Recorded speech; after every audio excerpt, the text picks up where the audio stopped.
Fyodor Dostoevsky, ذلتوں کے مارے لوگ، اختتامیہ، آخری یادیں۔ وسط جون کا زمانہ تھا، گرمی اور گھٹن کا دن۔ شہر میں رہنا ممکن نہیں، ہر طرف خاک، دھول، چونا، مٹی، عمارتوں کی عدل بدل، کنکر پتھر کا برادہ اور ہوا میں طرح طرح کی بو بسی ہوئی۔ مگر واہ کیا مزہ ہے! بہت دور کڑک گرج ہوئی، آسمان رفتہ رفتہ تاریک ہو گیا اور ہوا کا ایسا بگولا اٹھا کہ شہر کے سارے گرد و غبار کو اپنے آگے آگے لے چلا۔ زمین پر کچھ موٹی موٹی بوندیں پڑیں اور پھر معلوم ہوتا تھا کہ سارا آسمان کھل گیا ہے اور شہر پر دریا کا دریا ٹوٹ پڑا ہے۔ جب آدھ گھنٹے بعد پھر سورج ابھرا تو میں نے اپنے کمرے کی کھڑکی کھولی اور بے صبری سے تھکے ہوئے بے دم پھیپھڑوں کو تازہ ہوا پہنچانے لگا۔ ایسی ترنگ آئی کہ کام چھوڑ چھاڑ قلم ہاتھ سے رکھ اور پبلشر تک کی فکر سے بے نیاز ہو کر نکل کھڑا ہوں اور واسیلیفسکی جزیرے میں اپنے عزیزوں سے ملنے چل دوں۔ حالانکہ جی بہت مچل رہا تھا، پھر بھی میں نے ضبط سے کام لیا اور اپنے کام میں جٹ گیا، ایک قسم کی شدت کے ساتھ۔ کچھ بھی ہو اب اسے نپٹانا ہی ہے۔ اشاعت گھر والے تھے کہ مطالبے پر مطالبہ کر رہے تھے اور جب تک کام پورا کر کے نہ دیا جائے وہاں سے پیسہ ملنے والا نہیں۔ اخمنیف گھرانے میں میرا انتظار صحیح، لیکن دوسری طرف رات تک کام نپٹا لینے کی بھی امید تھی کہ اس کے بعد میں آزاد اور جھونکے کی طرح بالکل ہلکا ہو جانے والا تھا، اور ادھر کے 2 دنوں اور 2 راتوں میں جو لگاتار محنت کی تھی، جس میں 3.5 کاپیاں لکھ کر ختم کر دی تھیں، اس کا انعام آج رات کی فرصت سے ملنے والا تھا۔ آخر کام ختم ہو گیا۔ قلم ہاتھ سے رکھ کر میں اٹھ کھڑا ہوا۔ کمر اور سینہ درد سے چٹک رہا ہے اور سر بھاری ہے۔ معلوم ہوتا ہے کہ اس وقت میرے اعصاب بری طرح چسک رہے ہیں اور لگتا ہے کہ اپنے بوڑھے ڈاکٹر کے الفاظ کانوں میں گونج رہے ہیں، کوئی تندرستی اس کتاب نہیں لا سکتی، یہ بالکل ناممکن ہے۔ اب تک تو بہرحال یہ بات ممکن رہی تھی۔ سر گھوم رہا تھا، مشکل سے سیدھا کھڑا ہو سکتا ہوں، لیکن مسرت، بے پایاں مسرت میرے دل میں بھری جا رہی ہے۔ ناول پورا ہو گیا اور اگرچہ میں اپنے پبلشر کا بہت زیر بار اور قرض دار ہوں، تاہم جب یہ انعام اس کے ہاتھوں میں پہنچے گا تو وہ مجھے کچھ نہ کچھ دے دے گا، زیادہ نہیں تو 50 روبل ہی صحیح۔ زمانے گزر گئے کہ اتنی رقم سے بھی میری جیب محروم رہی ہے۔ آزادی اور روپیہ۔ خوشی سے میں نے اپنا ٹوپ اٹھایا اور مسودہ بغل میں دبا کر پوری رفتار سے اپنے سرکار الیگزینڈر پیٹرووچ کی طرف لپکا کہ ان کے باہر نکلنے سے پہلے ہی انہیں گھیر لوں۔ وہ چل دیے تھے مگر ہاتھ آ گئے۔ انہوں نے ابھی ایک بہت منافع کا سودا طے کیا ہے، اگرچہ وہ ادبی سلسلے کا نہیں ہے۔ ایک سانولے اور چھوٹے قد کے یہودی کو رخصت کر کے، جس کے ساتھ وہ 2 گھنٹے سے اپنے دفتر کے کمرے میں بیٹھے تھے، انہوں نے تپاک سے اپنا ہاتھ میری طرف بڑھا دیا اور نرم اور خوشگوار انداز میں میری صحت کے بارے میں دریافت کیا۔ آدمی بڑے شریف اور نیک دل ہیں، مذاق سے قطع نظر میں واقعی ان کا بڑا احسان مند ہوں۔ یہ بھی کیا کہ کوئی ان کا قصور ہے کہ ادب میں وہ عمر بھر کے لیے صرف ایک پبلشر ہو کر رہ گئے۔ اتنی دور اندیشی اور ذہانت ان میں تھی کہ اندازہ کر لیا کہ ادب کو ناشروں کی ضرورت ہے، اور عین وقت پر اس کا اندازہ کر لیا۔ کاروباری آدمی کی حیثیت سے ان کی جتنی عزت اور تعظیم کی جائے برحق ہے۔ وہ اطمینان سے مسکرا دیتے ہیں جب انہیں معلوم ہوتا ہے کہ میرا ناول پورا ہو گیا اور اب ان کے رسالے میں جہاں تک خاص مضمون کا سوال ہے اگلے نمبر کی طرف سے اطمینان ہے۔ انہیں تعجب ہوتا ہے کہ میں اور بھلا کوئی کام انجام تک پہنچا دوں، یہ کیسے ہو سکتا ہے، اور اس پر ذرا مزے کی چھیڑ چھاڑ بھی کرتے ہیں۔ اس کے بعد وہ اپنی تجوری کی طرف بڑھتے ہیں کہ وعدے کے 50 روبل نکال کر میرے حوالے کریں۔ اسی اسنا میں ایک موٹا سا مخالف رسالہ میری طرف بڑھا دیتے ہیں اور تنقید کے حصے میں بعض سطروں کی طرف توجہ دلاتے ہیں جس میں میرے پچھلے ناول کے بارے میں بھی ایک آدھ لفظ لکھا ہے۔ میں نظر دوڑاتا ہوں، کسی نقل نویس صاحب کا مضمون ہے۔ اس میں نہ تو مجھے برا بھلا کہا گیا ہے اور نہ تعریف کی گئی ہے، اس سے مجھے بڑی تسلی ہوتی ہے۔ لیکن نقل نویس نے تبصرے میں اور باتوں کے علاوہ یہ بھی لکھا ہے کہ میری تحریروں میں عام طور سے پسینے کی بو آتی ہے، یعنی یوں کہیے کہ میں اپنی کہانیوں میں اس قدر پسینہ بہاتا ہوں، اتنی محنت کرتا ہوں، ان کی اتنی منجائی کرتا ہوں کہ اس کا حاصل ناگوار ہوتا ہے۔ پبلشر اور میں دونوں خوب ہنستے ہیں۔ میں انہیں بتاتا ہوں کہ پچھلی کہانی کے لکھنے میں 2 راتیں صرف ہوئی تھیں اور اس بار 3.5 کاپی کا مسودہ تیار کرنے میں 2 دن 2 راتیں لگی ہیں۔ کاش اس نقل نویس کو، جو مجھے اپنی تحریروں پر ضرورت سے زیادہ مشقت اور سخت کاٹ پیٹ کا الزام دے رہا ہے، یہ حقیقت معلوم ہوتی۔ آپ ہی کا قصور ہے ایوان پیترووچ، لکھنے میں آپ اتنے ڈھیل کیوں دیتے ہیں کہ بعد میں راتوں کو بیٹھنا پڑے؟ بے شک الیگزینڈر پیترووچ بڑی خوبیوں کے آدمی ہیں، اگرچہ ان میں ایک خاص کمزوری بھی ہے، یعنی یہ کہ اپنی ادبی پرکھ کو خاص ان لوگوں کے آگے بھی خوب بڑھا چڑھا کر بیان کرتے ہیں جن کے متعلق ان کو یہ گمان ضرور ہے کہ وہ ان ذات شریف کو بہت اچھی طرح سر تسر جانتے ہیں، مگر میرا دل نہیں چاہتا کہ ان سے ادبی بحث کروں۔ روپیہ لے کر میں ٹوپ اٹھا لیتا ہوں۔ الیگزینڈر پیترووچ جزیرے میں اپنے شہر سے باہر کے بنگلے کو روانہ ہونے والے ہیں اور یہ سن کر میں بھی اسی طرف کا رخ کیے ہوئے ہوں۔ وہ بڑی خوشی سے اپنی گاڑی میں وہاں تک لے چلنے پر آمادہ ہو جاتے ہیں۔ نئی گاڑی لے لی ہے میں نے، آپ نے شاید دیکھی نہیں، بہت عمدہ ہے۔ ہم باہر نکلتے ہیں۔ واقعی خوب ہے گاڑی، اور چونکہ ابھی اس کو لیے ہوئے بہت دن نہیں ہوئے تو الیگزینڈر پیترووچ اپنے دوستوں کو اس گاڑی کی سیر کرا کے خاص لطف لیتے ہیں، بلکہ ایک قسم کا اندرونی تقاضا محسوس کرتے ہیں۔ گاڑی میں بیٹھے بیٹھے الیگزینڈر پیترووچ دور حاضر کے ادب پر کئی بار بحث چھیڑتے ہیں۔ میرے ساتھ ان کا تکلف نہیں ہے اور کافی سکون کے ساتھ وہ مختلف رائیں میرے سامنے بیان کرتے ہیں جو انہوں نے 2-1 دن ہوئے ایسے ادبی لوگوں سے سنی ہیں جن کی بات کا انہیں یقین اور دل میں عزت ہے۔ بعض اوقات ایسا ہوتا ہے کہ الیگزینڈر پیترووچ بعض نہایت غیر معمولی رائوں کو وقت دینے لگتے ہیں، اور بعض اوقات ان کے دل میں کوئی غلط خیال آتا ہے یا یہ کہ غلط طور پر اس کی تعبیر کر بیٹھتے ہیں، ایسے کہ حاصل اس کا بالکل واہیات ہوتا ہے۔ میں خاموشی سے سنتا رہتا ہوں اور انسانی جذبات کی رنگا رنگی اور اونچی اڑان کے بارے میں خیال آرائی کرتا رہتا ہوں۔ میں اپنے جی میں سوچتا ہوں، یہ ہے ایک شخص جو دولت سمیٹتا ہے، ہاں سمیٹتا ہے، مگر نہیں صرف اسی پر بس نہیں، شہرت بھی چاہیے، ادبی شہرت، اول درجے کے پبلشر اور نقاد کی حیثیت سے شہرت۔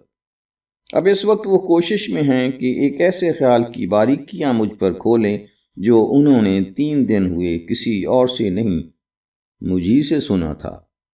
تب انہوں نے اس کے خلاف بحث کی تھی، مگر اب وہ اسی کے نقطے واضح کر رہے ہیں، گویا خود ان کا خیال ہے۔ الیگزینڈر پیترووچ میں یہ بھلکڑ پن روزمرہ کی بات ہے، اور جتنے لوگ ان سے واقف ہیں سب میں ان کی یہ بے ضرر کمزوری مشہور ہے۔ ذاتی گاڑی میں جاتے ہوئے وہ اپنے زور بیاں سے کس قدر خوش ہیں، اپنی قسمت سے کیسے مطمئن ہیں، اور کس قدر خوش و خرم وہ ایک فاضلانہ ادبی گفتگو چھیڑے ہوئے ہیں، اور ان کے ملائم اور آراستہ لب و لہجے سے بھی علم و فضل کی شان ٹپک رہی ہے۔ رفتہ رفتہ وہ آزاد خیالی کی راہ پر جا پڑتے ہیں اور پھر سادگی بھری تشکیق کا یہ فیصلہ صادر کرتے ہیں کہ ہمارے ادب میں، اور ہمارے ہی کیا کسی ادب میں بھی، کسی زمانے میں بھی ایمانداری یا انکسار نہیں پایا جا سکتا، اور سوائے اس کے اور کچھ نہیں کہ ایک دوسرے کی ناک پر گھونسا جمائے جاؤ۔ خاص طور سے جب پبلشر کے ساتھ معاہدے کی نوبت آتی ہے، میں اپنے جی میں سوچتا ہوں کہ الیگزینڈر پیترووچ کا رجحان یہ معلوم ہوتا ہے کہ ہر ایک ایماندار اور مخلص ادیب کو صرف اس وجہ سے کہ اس میں ایمانداری اور خلوص پایا جاتا ہے، اگر بے وقوف نہیں تو بدھو ضرور سمجھیں۔ ان کا یہ رجحان لازمی طور پر سیدھا نتیجہ ہے ان کی انتہا درجے کی سادہ لوہی کا۔ لیکن اب میں ان کی کوئی بات نہیں سن رہا ہوں۔ واسلفس کی جزیرے پر پہنچ کر وہ مجھے گاڑی سے رخصت کر دیتے ہیں اور میں اپنے عزیزوں کی طرف تیز تیز قدم بڑھاتا ہوں۔ یہ رہی 13ویں سڑک، یہ ہے ان کا چھوٹا سا مکان۔ مجھے دیکھتے ہی اننا اندریونا انگلی اٹھا کر اشارہ کرتی ہیں، بازو ہلا کر شش کر دیتی ہیں، مطلب یہ کہ خاموش رہو، آواز نہ ہو۔ نیلی ابھی سوئی ہے، بیچاری بچی، وہ جلدی سے سرگوشی میں کہہ رہی ہیں، خدا را اسے اٹھا نہ دینا، بہت ہی کمزور ہے بیچاری لڑکی، ہمیں تو اس کی فکر پڑ گئی۔ ڈاکٹر کا کہنا ہے کہ ایسی کوئی پریشانی کی بات نہیں، مگر بھلا تمہارے ڈاکٹر سے کوئی عقل کی بات تھوڑی نکلتی ہے۔ آپ کو اپنی حرکت پر شرم تو نہ آتی ہوگی ایوان پیتروچ؟ کیوں؟ کب سے آپ کی راہ دیکھ رہے تھے ہم لوگ، کھانے پر انتظار کرتے رہے، 2 دن سے صورت نہیں دکھائی۔ مگر میں تو آپ سے پرسوں ہی کہہ چکا تھا کہ 2 دن نہیں آ سکوں گا۔ میں نے اننا اندریونا سے زیر لب کہا، مجھے اپنا کام نپٹانا تھا۔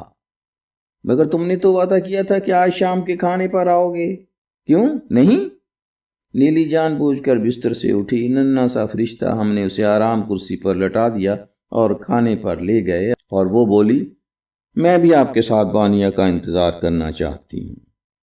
مگر ہمارے وانیہ صاحب پہنچے ہی نہیں، اب 6 بجنے کو آئے ہیں، کہاں سیر سپاٹے کرتے پھرے تم پاجی؟ بے ایمان کہیں کہ وہ اس قدر پریشان تھی کہ میری سمجھ میں نہ آیا کیسے چپ کروں۔ اچھا ہوا کہ اس کی آنکھ لگ گئی بیچاری۔ نکولائی سرگویچ شہر گئے ہوئے ہیں، چائے کے وقت تک آ جائیں گے۔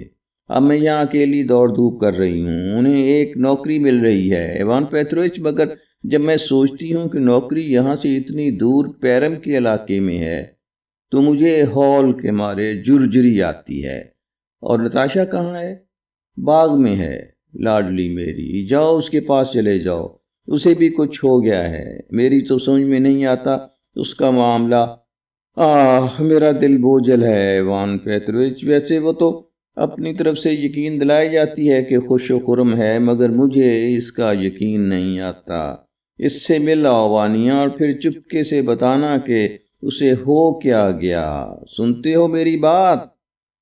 مگر میرے کان دوسری طرف تھے۔ میں باغ کی طرف تیزی سے روانہ ہو جاتا ہوں۔ یہ چھوٹا سا باغیچہ مکان کا ہی ایک حصہ ہے، لمبائی میں کوئی 25 قدم اور چوڑائی میں بھی اسی قدر، ہر طرف ہریالی ہی ہریالی۔ 3 اونچے اور خوب چھائے ہوئے پرانے درخت ہیں، کچھ سفیدے ہیں جن کی عمر کم ہے، کچھ جھاڑیاں ہیں لالائک کی، کونے میں رس بھری کی بھی 2 جھاڑیاں موجود ہیں، اسٹرابری کے کچھ تختے ہیں، اور 2 تنگ پیچ دار روشیں باغ کے طول و عریض میں سے گزرتی ہیں۔ بڑے میاں اس پر مگن ہیں اور ان کا بیان ہے کہ عنقریب کھمبیاں بھی یہاں اگیں گی۔ خاص بات یہ ہے کہ نیلی کو اس باغیچے سے پیار ہو گیا ہے اور اسے آرام کرسی پر ڈال کر اکثر باغیچے کی روش پر گھمایا جاتا ہے۔ نیلی اب سارے گھر کی چہیتی بن چکی ہے، اور اب لیجئے یہ رہی نتاشا۔ وہ اپنے ہاتھ آگے بڑھا کر خوش خوش میرا سواگت کرتی ہے۔ کتنی دبلی ہو گئی، پیلی پڑ گئی، ابھی بیماری سے اٹھی ہے وہ بھی۔ وانیہ، کہو تم نے کام پورا کر لیا؟ اس نے مجھ سے پوچھا۔ بالکل، قطعی، اور اب رات گئے تک فرصت ہے۔ خیر، شکر ہے خدا کا۔ کیا تم نے بہت جلدی کی؟ کچھ گڑبڑ ہو گیا؟ کیا کیا جائے، کوئی بات نہیں، جب اتنے ذہنی بوجھ کے ساتھ مجھے کام کرنا ہوتا ہے تو اعصاب کھینچتے کھینچتے تن جاتے ہیں۔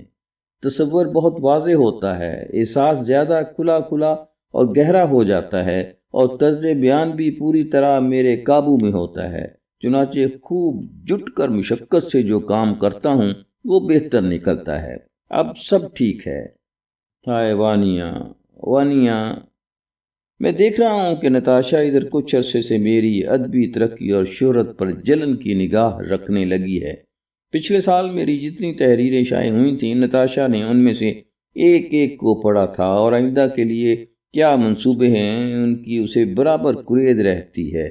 ان پر ہر تنقید و تبصرے سے دلچسپی ہے، بعض پر ناراض ہوتی ہے، اور اس کے دل کو لگی ہے کہ میں ادبی دنیا میں اونچا مقام حاصل کروں۔ اس کی پسند اپنے آپ کو اتنی شدت اور ضد کے ساتھ ظاہر کرتی ہے کہ مجھے نتاشا کے موجودہ نقطۂ نظر پر حیرت ہونے لگی ہے۔ بس تم لکھتے لکھتے اپنا خاتمہ کر لو گے وانیا، وہ مجھ سے کہتی ہے، اپنے اوپر بہت بوجھ ڈالو گے اور لکھتے لکھتے تھک کر گر جاؤ گے۔ جس سے بڑھ کر یہ کہ صحت خاک میں مل جائے گی۔ فلاں صاحب سین ہیں، وہ ایک ناول لکھنے میں 2 سال لگاتے ہیں، اور نون صاحب نے 10 برس میں صرف ایک ناول لکھا ہے، مگر ذرا دیکھو منجھی ہوئی اور نوک پلک سے درست تحریریں پیش کی ہیں، ان میں کہیں لاپرواہی کا نام و نشان نہیں پاؤ گے۔ ہاں، مگر ان کی اپنی آمدنی کے ذرائع موجود ہیں، انہیں مقررہ میعاد میں نہیں لکھنا پڑتا۔ میں ٹھہرا ڈاک کا گھوڑا۔ مگر خیر، یہ کوئی اہم بات نہیں ہے، چھوڑو اس قصے کو، کہو کوئی خیر خبر؟ بہت سی خبریں ہیں۔ اول تو یہ کہ اس کا ایک خط آیا ہے۔ پھر آیا؟ جی ہاں، پھر۔ اور اس نے مجھے الویشا کا ایک خط دیا۔ جدائی کے بعد سے یہ الویشا کا تیسرا خط ملا تھا۔ پہلا خط ماسکو سے لکھا گیا اور معلوم ہوتا تھا کہ سخت الجھن میں لکھا گیا۔ الویشا نے اطلاع دی تھی کہ معاملات نے ایسی صورت اختیار کی کہ ماسکو سے پیٹرسبرگ آنا، جیسے کہ جدائی کے وقت طے کیا تھا، اس کے لیے ناممکن ہو گیا۔ دوسرے خط میں اعلان تھا کہ میں چند روز کے اندر آ رہا ہوں تاکہ نتاشا سے شادی کرنے میں تاخیر نہ ہو۔ اب یہ بات طے ہو چکی ہے اور اسے کوئی روک نہیں سکتا۔ اس کے باوجود خط کے لب و لہجے سے ظاہر تھا کہ وہ مایوس ہے، اور باہر کے اثرات اور دباؤ اسے بہت بھاری پڑ رہے ہیں، اور جو کچھ کہہ رہا ہے اس پر اسے خود یقین نہیں ہے۔ ضمنی طور پر یہ بھی ذکر تھا کہ کاتیا میرے لیے ہاتف غیب بھی ہے، وہی اکیلی شریک غم اور تسلی دینے والی ہستی ہے۔ میں نے اشتیاق سے اس کا تیسرا خط کھولا۔ اس میں کاغذ کے 2 ورق موجود تھے۔ بے ربط اور اوٹ پٹانگ طریقے سے جلدی جلدی عالم اضطراب میں گھسیٹ لکھا ہوا خط تھا، جس میں روشنائی اور آنسو خلط ملط ہو گئے تھے۔ شروع اس سے ہوتا تھا کہ الویشا نے نتاشا سے بے تعلقی اختیار کی اور اس سے درخواست کی کہ میری خطا معاف کر دی جائے۔ اس نے یہ بھی بتانے کی کوشش کی کہ اب ہماری شادی نہیں ہو سکتی۔ باہر کے مخالفانہ اثرات اتنے زبردست ہیں کہ ان کے سامنے بس نہیں چلتا، اور واقعہ یہ ہے کہ صحیح راستہ یہی ہے۔ نتاشا اور وہ ایک ساتھ خوش نہیں رہ سکتے کیونکہ وہ برابر کے نہیں ہیں۔ مگر وہ اس پر آخر تک قائم نہیں رہا اور ایک دم اپنا استدلال اور قائل معقول کرنے کا طرز چھوڑ کر اور اپنے خط کی پہلی آدھی عبارت کو قلم زد کیے یا چاک کیے بغیر اقرار کیا کہ اس نے نتاشا کے ساتھ مجرمانہ برتاؤ کیا ہے۔ وہ ایک شکست خوردہ آدمی ہے جس میں اتنی قوت نہیں کہ باپ کے مقابلے میں کھڑا ہو سکے، اور باپ خود یہاں دیہات میں آ پہنچا ہے۔ الویشا نے لکھا تھا کہ میں اپنا قلق بیان نہیں کر سکتا، اور دوسری باتوں کے علاوہ اس کا بھی اعتراف تھا کہ وہ بذات خود نتاشا کو خوش رکھنے کا یقین رکھتا ہے۔ اس نے ایک دم یہ ثابت کرنے کی کوشش کی کہ وہ دونوں بالکل برابر کی جوڑ تھے، اور اپنے باپ کی دلیلوں کو غصے اور شدت کے ساتھ رد کر دیا، اور ناراض ہو کر اس کا نقشہ کھینچا تھا کہ اگر نتاشا اور وہ ساتھ رہ سکتے، شادی کر سکتے، تو ساری زندگی کس آسائش اور راحت سے بسر ہوتی۔ خود کو بزدلی پر لعنت ملامت کی تھی اور ہمیشہ کے لیے خدا حافظ کہہ دیا تھا۔ خط بڑی جان لیوا مصیبت کے عالم میں لکھا گیا تھا۔ ظاہر تھا کہ جب اس نے لکھا ہوگا تو وہ آپے میں نہ رہا ہوگا۔ میری آنکھوں میں آنسو آ گئے۔ نتاشا نے ایک اور خط دیا، کاتیا کا۔ یہ خط الویشا کے ہی لفافے میں رکھ کر بھیجا گیا تھا، لیکن الگ سے مہر بند تھا۔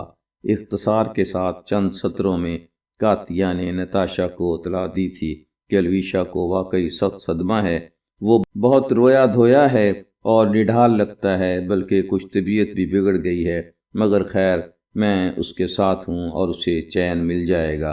اور ان باتوں کے علاوہ کاتیا نے نتاشا کو اس اندیشے سے باز رکھنے کی بھی کوشش کی تھی کہ الویشا کو جلدی قرار آ جائے گا، یا یہ کہ اسے سچ مچ کا غم نہیں ہے۔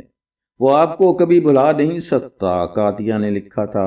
حقیقت ہے کہ وہ آپ کو دل سے محو نہیں کر سکتا، اس کا دل ایسا ہے نہیں۔ وہ آپ سے بے پناہ محبت کرتا ہے اور ہمیشہ محبت کرتا رہے گا، اور اس نے اگر کبھی آپ سے محبت کرنا چھوڑا، اور اگر کبھی ایسا ہوا کہ آپ کا خیال آئے اور وہ غم زدہ نہ ہو، تو میں فوراً اس سے محبت ترک کر دوں گی۔ دونوں خط میں نے نتاشا کو واپس کر دیے۔ ہم نے ایک دوسرے سے نگاہ چار کی، مگر کہا کچھ نہیں۔ پہلے کے دونوں خطوں کے بارے میں بھی یہی صورت پیش آ چکی تھی۔ عام طور سے اب ہم بیتے دنوں پر ایک دوسرے سے بات نہیں کرتے تھے، جیسے ہمارے درمیان کوئی پختہ معاہدہ ہو چکا ہو۔ نتاشا کو ناقابل برداشت دکھ تھا، میں نے محسوس کیا، مگر وہ اپنے جذبات ظاہر نہیں کرنا چاہتی تھی، میرے سامنے بھی نہیں۔ باپ کے گھر لوٹنے کے بعد وہ 3 ہفتے تو بستر پر پڑی رہی۔ اس پر بخار کا حملہ ہوا تھا، اب اس سے افاقہ ہو چلا تھا۔ ہم دونوں کو بھی جس نئی حالت سے دوچار ہونا تھا، ہم بہت بات چیت نہیں کرتے تھے، اگرچہ نتاشا کو معلوم تھا کہ اس کے ابا کو نوکری مل گئی ہے اور عنقریب ہم دونوں کو بچھڑ جانا ہے۔ اس کے باوجود نتاشا ہر وقت میرے ساتھ بڑی خوش دلی سے پیش آتی تھی، اس قدر خصوصیت اور توجہ سے کام لیتی تھی، میرے ہر معاملے سے گہری دلچسپی رکھتی تھی۔ جو کچھ میں اس سے اپنے بارے میں کہتا، اس پر وہ اس قدر شدید توجہ کرتی تھی کہ شروع میں تو مجھے گراں گزرا۔ ایسے لگتا تھا جیسے وہ گزرے ہوئے واقعات کی تلافی کرنے کی کوشش کر رہی ہے، لیکن جلد ہی یہ احساس مٹ گیا۔ میں نے محسوس کیا کہ نہیں، یہ تو کوئی نئی شے ہے۔ حقیقت صرف یہ ہے کہ وہ مجھے چاہتی ہے، بہت بے تحاشا چاہتی ہے، میرے بغیر، یا ہر وہ چیز جس سے میرا واسطہ ہے اس سے دلچسپی رکھے بغیر نتاشا جی نہیں سکتی۔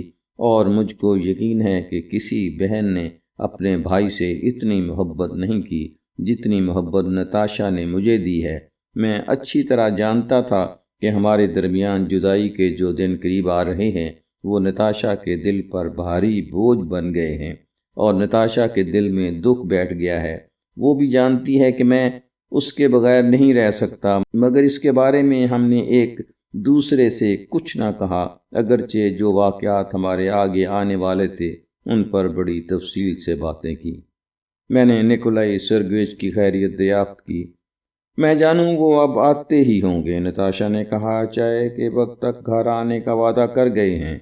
کیا وہ اس ملازمت کے سلسلے میں باہر گئے ہیں؟ جی ہاں، مگر اب ملازمت کے بارے میں شبہ کی تو گنجائش نہیں رہی، اور میرے خیال میں آج انہیں باہر جانے کی کوئی خاص ضرورت نہیں تھی۔ اس نے کچھ سوچتے ہوئے اضافہ کیا، کل چلے جاتے تو پھر گئے کیوں؟ کیونکہ مجھے یہ خط ملا تھا، نتاشا نے کہا، اور پھر ذرا دیر خاموش رہنے کے بعد اضافہ کیا، میں ان کے لیے مستقل بیماری بن گئی ہوں، اور یہ بات وانیہ مجھے واقعی دکھ دیتی ہے۔ معلوم ہوتا ہے کہ سوتے میں بھی انہیں اور کسی بات کی فکر ہی نہیں ہے سوائے میرے، بلکہ یقین ہے مجھ کو کہ وہ اور کچھ نہیں سوچتے ہیں بجز اس کے کہ میں کیسی ہوں، میری طبیعت کیسی ہے۔ مجھے جو فکر بھی ہو، ان کے دل سے اس کی صدائے بازگشت اٹھتی ہے۔ میں دیکھتی ہوں کہ بعض اوقات وہ بھدے طریقے سے خود کو قابو میں رکھنے کی کوشش کرتے ہیں اور میرے معاملے میں تغافل سے کام لیتے ہیں، تکلف سے خود کو ہنسی خوشی رکھنے کی، خود کو اور ہم کو ہنسانے کی کوشش کرتے ہیں۔ ایسے موقعوں پر اماں کے دل کو بھی قرار نہیں آتا، انہیں ایسے ہنسی کہوں کا اعتبار نہیں آتا، اور وہ لمبے سانس بھرا کرتی ہیں۔ ہوشیاری ان میں نام کو نہیں ہے، ایسی سیدھی صاف طبیعت کی آدمی ہیں وہ ہنس کر بولی۔ چنانچہ آج جب مجھے خط ملا تو فوراً انہیں کھسک جانا پڑا تاکہ میری آنکھوں سے آنکھیں چار نہ ہوں۔ میں ابا کو اپنے آپ سے زیادہ چاہتی ہوں، دنیا میں ہر ایک سے زیادہ ان سے محبت کرتی ہوں وانیہ، اس نے کہا اور سر جھکا لیا، میرا ہاتھ دبایا اور بولی، تم سے بھی زیادہ انہیں۔ ہم نے باغ کے 2 چکر اس سرے سے اس سرے تک لگائے، تب اس نے پھر کہنا شروع کیا، آج یہاں مسٹر بیف آیا تھا اور کل بھی آیا تھا۔ ہاں، اب اس کا ادھر آنا جانا بہت بڑھ گیا ہے۔ اور تمہیں معلوم ہے کہ وہ کیوں آتا ہے یہاں؟ اماں کو اس کی بات کا سب سے بڑھ کر اعتبار ہے۔ وہ سمجھتی ہے کہ مسٹر بیوف اس قسم کی باتوں کو، مثلاً قانون وغیرہ کے معاملات کو بہت اچھی طرح جانتا ہے اور کچھ بھی بنا بگاڑ سکتا ہے۔ تم اندازہ کر سکتے ہو کہ اماں کے دماغ میں کس قسم کا خیال پکتا جا رہا ہے۔ ان کی دل کی گہرائیوں میں یہ غم بیٹھ گیا ہے کہ میں پرنسس سوتے ہوتے رہ گئی۔ اس فکر میں ان کا چین آرام اڑ گیا ہے، اور مجھے یقین ہے کہ انہوں نے مسٹر بیوف کے آگے یہ راز کھول دیا ہوگا۔ اس کے بارے میں وہ ابا سے بات کرتے ڈرتی ہیں، اور دل کو لگی ہے کہ عجیب نہیں جو مسٹر بیوف اس معاملے میں ان کے کچھ کام آ سکے۔ ممکن ہے کوئی قانون، کوئی تدبیر چل جائے۔ مسٹر بیوف نے بھی بظاہر تو ان کی یہ خوش فہمی دور نہیں کی۔ وہ آتا ہے تو شراب سے اس کی تواضع کی جاتی ہے۔ نتاشا نے طنزیہ مسکراہٹ کے ساتھ کہا، اس شریر سے یہی کچھ ہونا ہے۔ مگر تمہیں یہ کیسے معلوم ہوا؟ کیوں؟ اماں نے خود میرے سامنے بات منہ سے نکالی، اشاروں اشاروں میں۔ نیلی کا کیا حال ہے؟ کیسی ہے وہ؟ میں نے پوچھا۔ وانیا، تم پر حیرت ہے، اب تک تم نے اس کے بارے میں پوچھا ہی نہیں، نتاشا نے ملامت بھرے انداز میں کہا۔ نیلی سارے گھر کی لاڈلی بن چکی تھی۔ نتاشا کو اس سے بے حد پیار تھا، اور نیلی بھی دل و جان سے بالآخر اس پر فدا ہو گئی تھی۔ بیچاری لڑکی، اسے کبھی امید نہ تھی کہ ایسے بھلا چاہنے والے مل جائیں گے، ایسی محبت دستیاب ہو جائے گی، اور مجھے یہ دیکھ کر لطف آتا تھا کہ اس کا تلخی بھرا ننھا سا دل نرم پڑتا جا رہا تھا، اور اس کی روح ہم پر کھلتی جا رہی تھی۔ نیلی اب المناک اشتیاق سے اس محبت کا جواب دینے لگی تھی جو اسے چاروں طرف سے گھیرے ہوئے تھی، اور اس ماضی کے برعکس تھی جس نے بچی میں بے اعتباری، غصہ، کڑن اور ہٹ پیدا کر دی تھی۔ ابھی تک اس میں سے سخت بالکھ ہٹ گئی نہ تھی، کیونکہ ایک زمانے تک وہ جان بوجھ کر ہماری نظروں سے ان آنسوؤں کو چھپاتی رہی جو نئی صورتحال سے نباہ کرتے وقت اس کے سینے میں جلتے رہے تھے۔ آخر پوری طرح ہتھیار ڈال دیے۔ اسے نتاشا سے رفتہ رفتہ بڑی محبت ہو گئی، اور پھر نیکولائی سرگوچ سے بھی، اور پتہ نہیں کیسے میری موجودگی اس کے لیے اتنی ضروری چیز ہو گئی تھی کہ اگر میں غائب رہتا تو اس کی حالت خراب ہونے لگتی۔ اس بار جو میں 2 دن کے لیے اس سے جدا ہوا تاکہ اپنا ناول پورا کر لوں تو اسے سمجھانے بجھانے میں بڑی مشکل ہوئی۔ ظاہر ہے گھما پھرا کر کہنا پڑا، نیلی کو ابھی تک اپنے من کی بات صاف صاف بے تکلف بے روک کہہ دینے میں شرم آتی تھی۔ ہم سب کو اس کی طرف سے فکر لگی رہتی تھی کہ کچھ کہے سنے بغیر یہ بات آپ سے آپ طے پا گئی کہ اب وہ ہمیشہ کے لیے نیکولائی سرگوچ کے ہاں رہے گی۔ مگر اب جبکہ جدائی کا وقت قریب سے قریب تر آ رہا تھا، اس کی حالت بگڑتی جا رہی تھی۔ وہ اسی دن سے بیمار تھی جب میں نے اس کو نیکولائی سرگوچ کے ہاں چھوڑ کر آیا، اور نتاشا سے ان کی صلح صفائی ہو گئی۔ مگر میں یہ کیا کہہ رہا ہوں؟ بیمار تو وہ شروع سے ہی تھی۔ بیماری رفتہ رفتہ جڑ پکڑتی جا رہی تھی، لیکن اب بیماری کی رفتار بہت تیز تھی۔ اسے کیا تکلیف تھی یہ نہ تو ٹھیک سے سمجھتا ہوں اور نہ صحیح طور پر بیان کر سکتا ہوں۔ اب اسے جلدی جلدی دورے پڑنے لگے تھے، یہ درست ہے، لیکن اس سے بڑھ کر جو خطرے کی علامت تھی وہ یہ کہ قوت جواب دے رہی تھی۔ حرارت اور اعصابی تناؤ مستقل ہو کر رہ گیا تھا۔ چند روز سے اس کی اتنی شدت تھی کہ وہ بستر تک سے نہ اٹھ پاتی تھی۔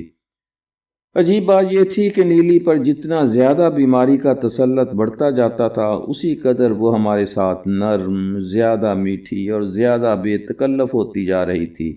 3 دن ہوئے جب میں برابر سے گزرنے لگا تو اس نے میرا ہاتھ پکڑ لیا اور اپنے پاس کھینچ لیا۔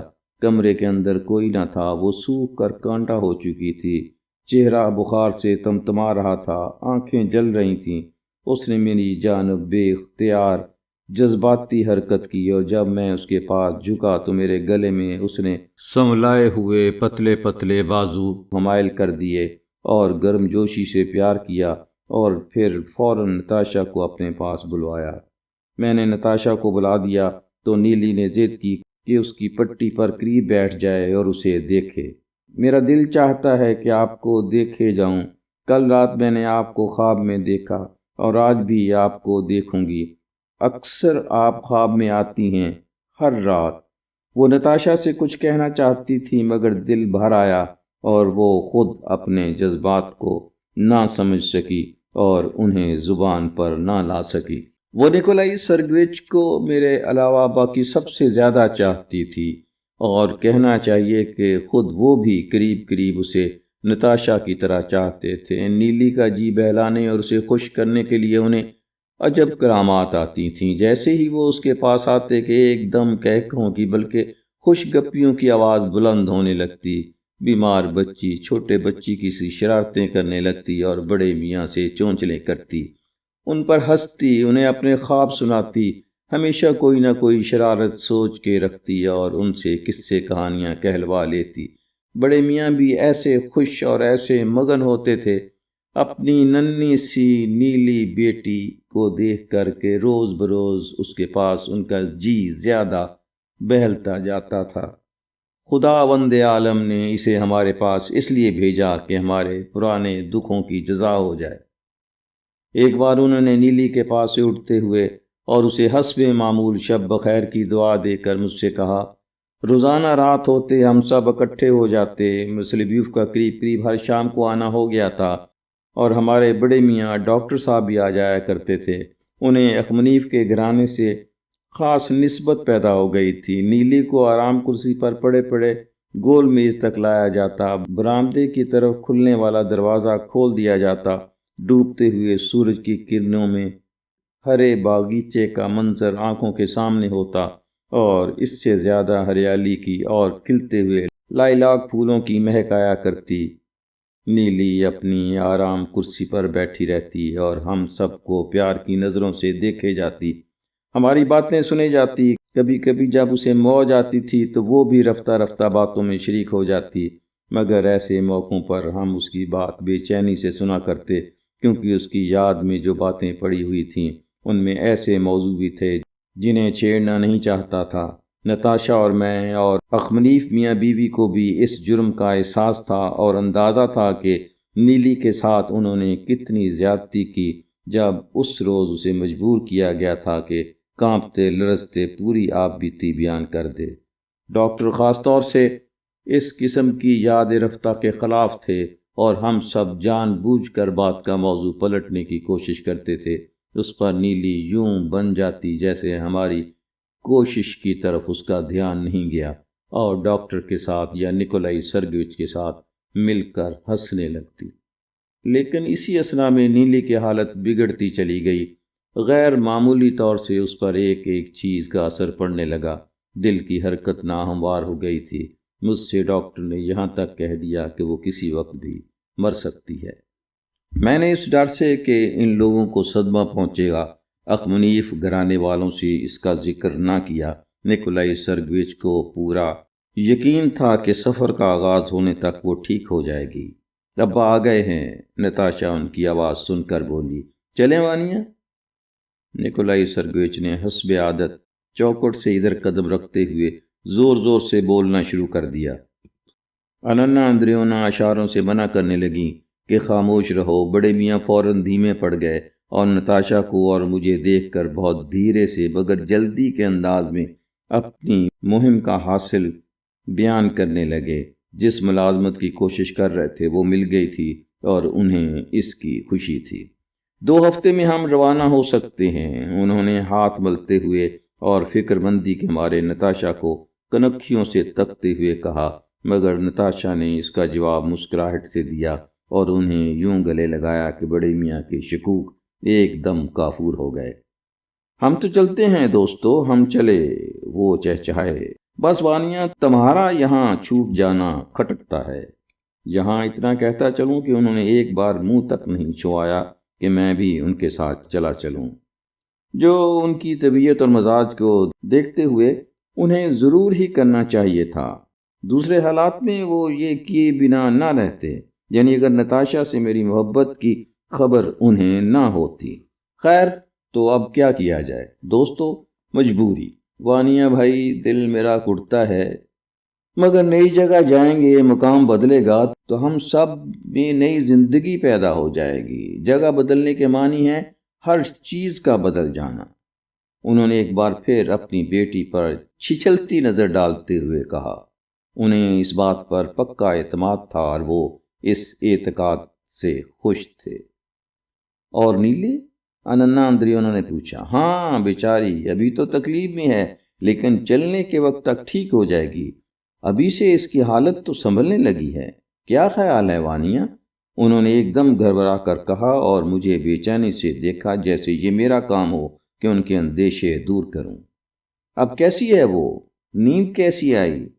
کچھ تو نہیں ہوا ہے اسے؟ اس وقت جاگ تو نہیں رہی ہے؟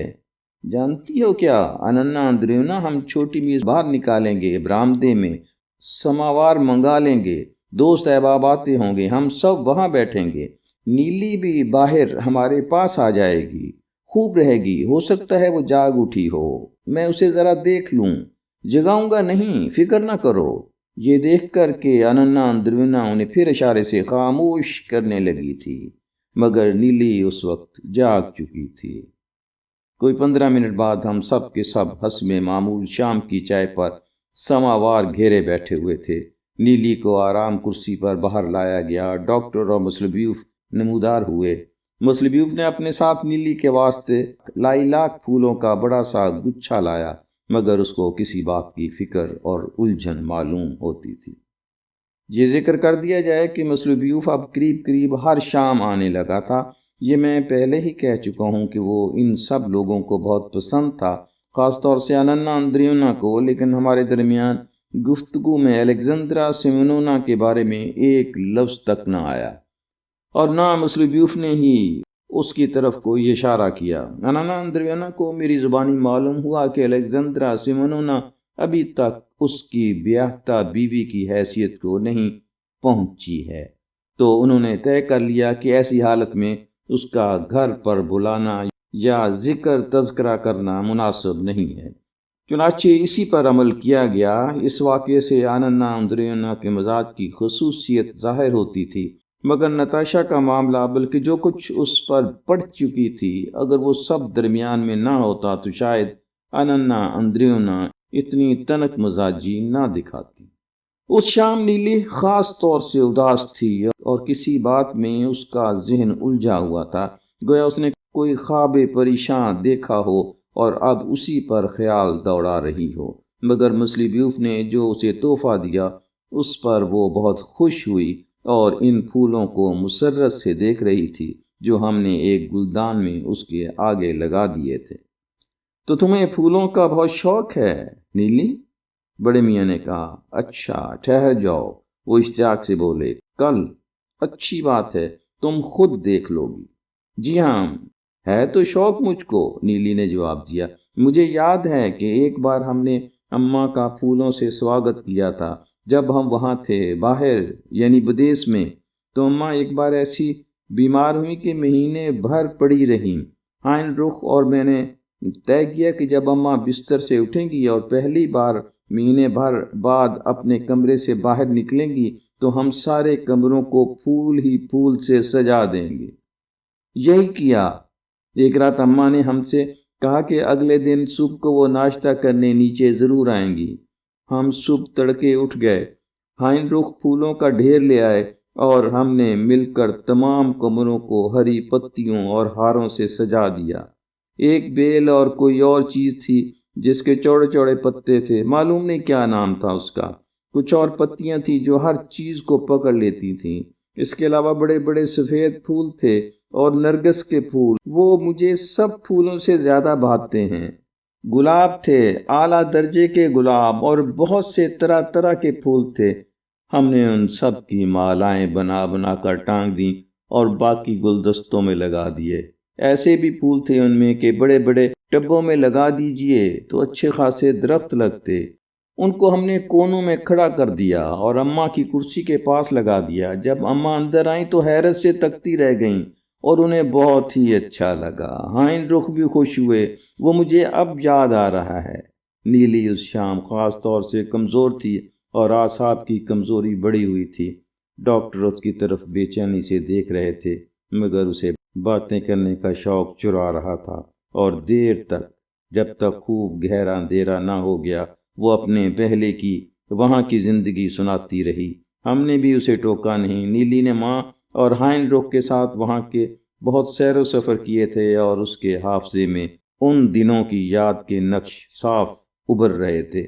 وہ بڑے جوش و خروش سے باتیں سنا رہی تھی، نیلے آسمانوں کی، اونچی پہاڑی چوٹیوں کی جن پر وہ برف اور برف کی سلیں دھری دیکھ چکی تھی، پہاڑوں کی، آبشاروں کی، اور پھر اٹلی کی جھیلوں اور وادیوں کی، پھولوں اور درختوں کی، دیہاتیوں اور ان کے لباس کی، ان کے سنولائے ہوئے چہروں کی اور سیاہ آنکھوں کی، ان لوگوں کو جو مار کے پیش آئے تھے ان کے بارے میں سناتی رہی۔ پھر بڑے بڑے شہروں اور محلوں کا ذکر کیا اور بہت اونچے گرجا گھر کا تذکرہ کیا جس میں گنبد تھا اور آنکھ جھپکتے مختلف رنگوں کی روشنیوں سے جگمگانے لگتا تھا۔ جنوب کے ایک گرم شہر کا تذکرہ کیا جہاں آسمان بھی نیلا اور سمندر بھی نیلا۔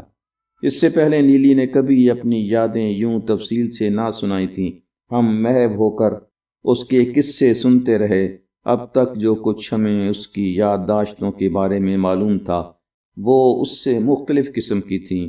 تاریک اور ابلتا ہوا شہر، اس کا گھونٹ دینے والا اور دماغ کو معطل کر دینے والا ماحول، اس کی بکسی ہوئی ہوا، گرد و غبار سے اٹے ہوئے شاندار حال، پیلی پیلی بجھی ہوئی دھوپ، اور بڑے بدمزاج نیم خپتی باشندے جن کے ہاتھوں اس نے اور اس کی ماں نے اتنے دکھ اٹھائے تھے۔ میں نے تصور باندھا کہ نیلی اور اس کی ماں کسی مرطوب اداس رات کو ایک گندے تہہ خانے کے خستہ حال بستر پر پاس پاس پڑی ہوئی کیسے پچھلے دنوں کی یاد کرتی ہوں گی، مرحوم ہائن رخ کی اور دوسری دنیا کی عیش کی باتیں کرتی ہوں گی۔ پھر میں نے نیلی کا تصور کیا کہ اکیلی رہ گئی ہے ماں کے بغیر، اور وہی سب یاد کر رہی ہے، اوپر سے بیبرواں مار مار کر درندوں کی طرح بے رحمی کا برتاؤ کر کے اس کی امنگوں کو مٹا دینے اور ایک گندی زندگی بسر کرانے کی کوشش کر رہی ہے۔ آخر کہتے کہتے نیلی کی طبیعت بگڑ گئی اور اسے اندر لے جایا گیا۔ نکولائی سرگوچ بہت بری طرح پریشان اور تعصف کرنے لگے کہ اسے ہم نے اتنا بولنے ہی کیوں دیا۔ پہلے بھی اس کو ایسے ہی کئی دورے پڑ چکے تھے۔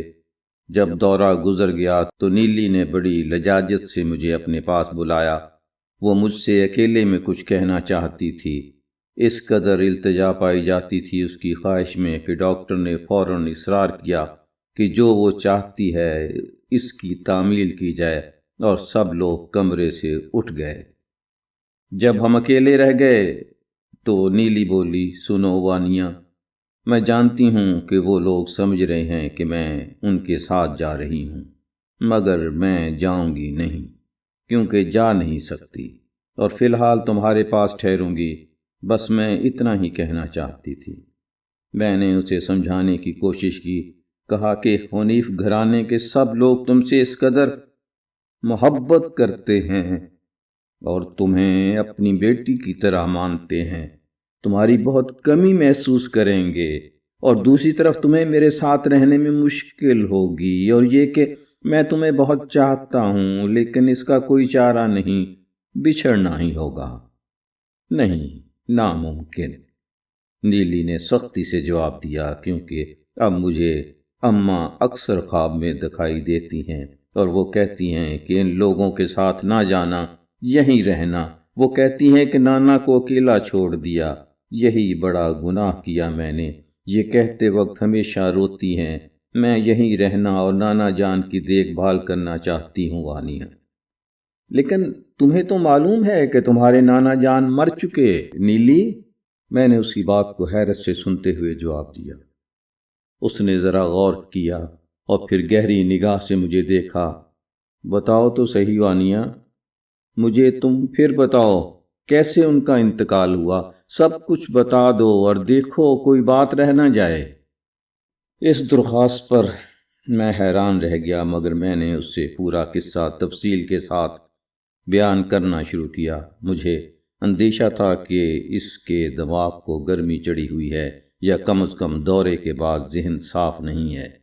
جو کچھ میں کہتا گیا وہ بہت توجہ سے سنتی گئی، اور مجھے یاد ہے کہ اس کی سیاہ آنکھیں جو بخار کی تپش سے چمک رہی تھیں، جب تک میں بیان کرتا رہا مجھے جم کر اور ٹک ٹکی باندھ کر دیکھتی رہیں۔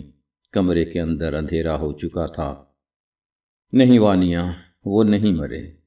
جب وہ میرا تمام بیان سن چکی تو اس نے ذرا خیال دوڑانے کے بعد قطعی انداز میں کہا، اماں اکثر نانا جان کے بارے میں باتیں کرتی تھیں، اور کل جب میں نے ان سے کہا کہ نانا تو مر گئے تو انہیں سخت ملال ہوا، رونے لگیں اور بولی کہ نہیں، وہ نہیں مرے ہیں، جان بوجھ کر کسی وجہ سے مجھے ایسا بتایا گیا ہے، بلکہ وہ تو سڑک پر گھومتے پھر رہے ہیں اور بھیک مانگ رہے ہیں جیسے ہم بھیک مانگا کرتے تھے۔ اماں نے مجھ سے کہا، وہ اب بھی وہاں ٹہلتے ہیں جہاں ہم پہلی بار ان سے ملے تھے، جب میں ان کے سامنے زمین پر گر پڑی تھی اور ازورکا نے مجھے پہچان لیا تھا۔ وہ ایک خواب تھا نیلی، خواب پریشاں، کیونکہ تم آج کل بیمار ہو، میں نے کہا۔ میں خود یہی سمجھتی تھی کہ وہ کوئی خواب ہوگا، نیلی بولی، اور میں نے کسی سے اس کا تذکرہ نہیں کیا، صرف تم سے کہنے کا انتظار تھا۔ لیکن آج جب تم نہیں آئے اور میری آنکھ لگ گئی تو میں نے نانا جان کو خواب میں دیکھا، وہ گھر پر بیٹھے میرا انتظار کر رہے تھے۔ اس قدر دبلے اور وحشت ناک لگتے تھے، کہنے لگے کہ میں نے 2 دن سے کچھ نہیں کھایا اور نہ ازورکا نے کھایا ہے۔ مجھ سے بہت ناراض تھے اور برا بھلا کہنے لگے۔ انہوں نے مجھ سے یہ بھی کہا کہ نسوار بالکل نہیں رہی ہے اور اس کے بغیر وہ جی نہیں سکتے۔ وانیہ، ایک بار پہلے بھی انہوں نے مجھ سے یہی بات کہی تھی۔ اماں کے مرنے کے بعد جب میں ان سے ملنے گئی تو ان کی طبیعت بہت خراب تھی اور مشکل سے ہی کوئی بات ان کی سمجھ میں آتی تھی۔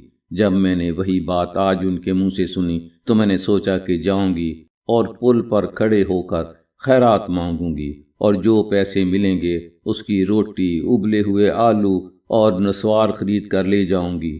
پھر ایسا لگا کہ میں پل پر کھڑی ہوں اور نانا جان قریب سے گزرے ہیں۔ ذرا وہ اٹکے اور پھر میرے پاس آئے اور دیکھا کہ مجھے کیا ملا ہے، اور جو تھا لے لیا۔ یہ میری روٹی کے لیے، وہ بولے، اور کہنے لگے، اب کچھ نسوار کے لیے بھی ہونا چاہیے۔ میں بھیک مانگتی ہوں، وہ آتے ہیں اور جو کچھ ہوتا ہے لے جاتے ہیں۔ میں ان سے کہتی ہوں جتنا کچھ ملے گا سب کچھ آپ کے حوالے کر دوں گی، اپنے لیے چھپاؤں گی نہیں۔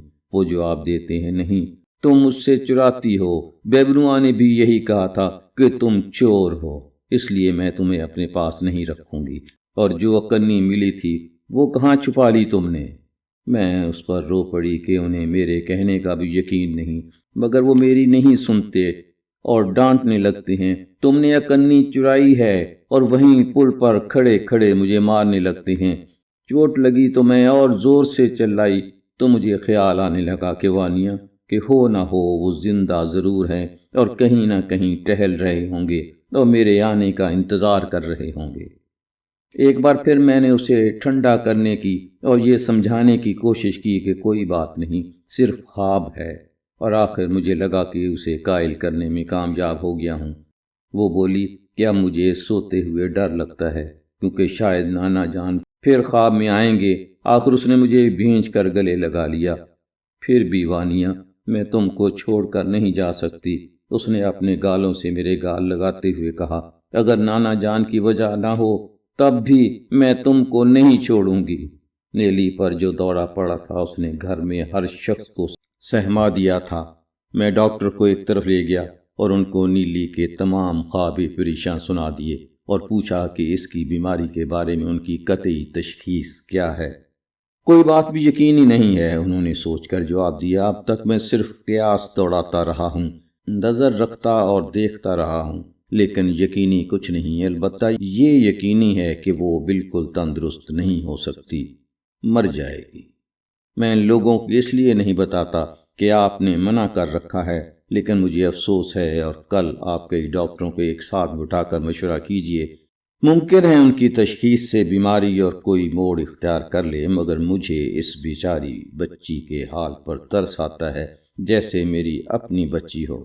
بڑی پیاری، بڑی اچھی لڑکی ہے، اور طبیعت کیسی شوخ پائی ہے۔ نکولائی سرگوچ کو خاص طور سے پریشانی تھی۔ میں تمہیں بتاؤں کیا سوچا ہے میں نے؟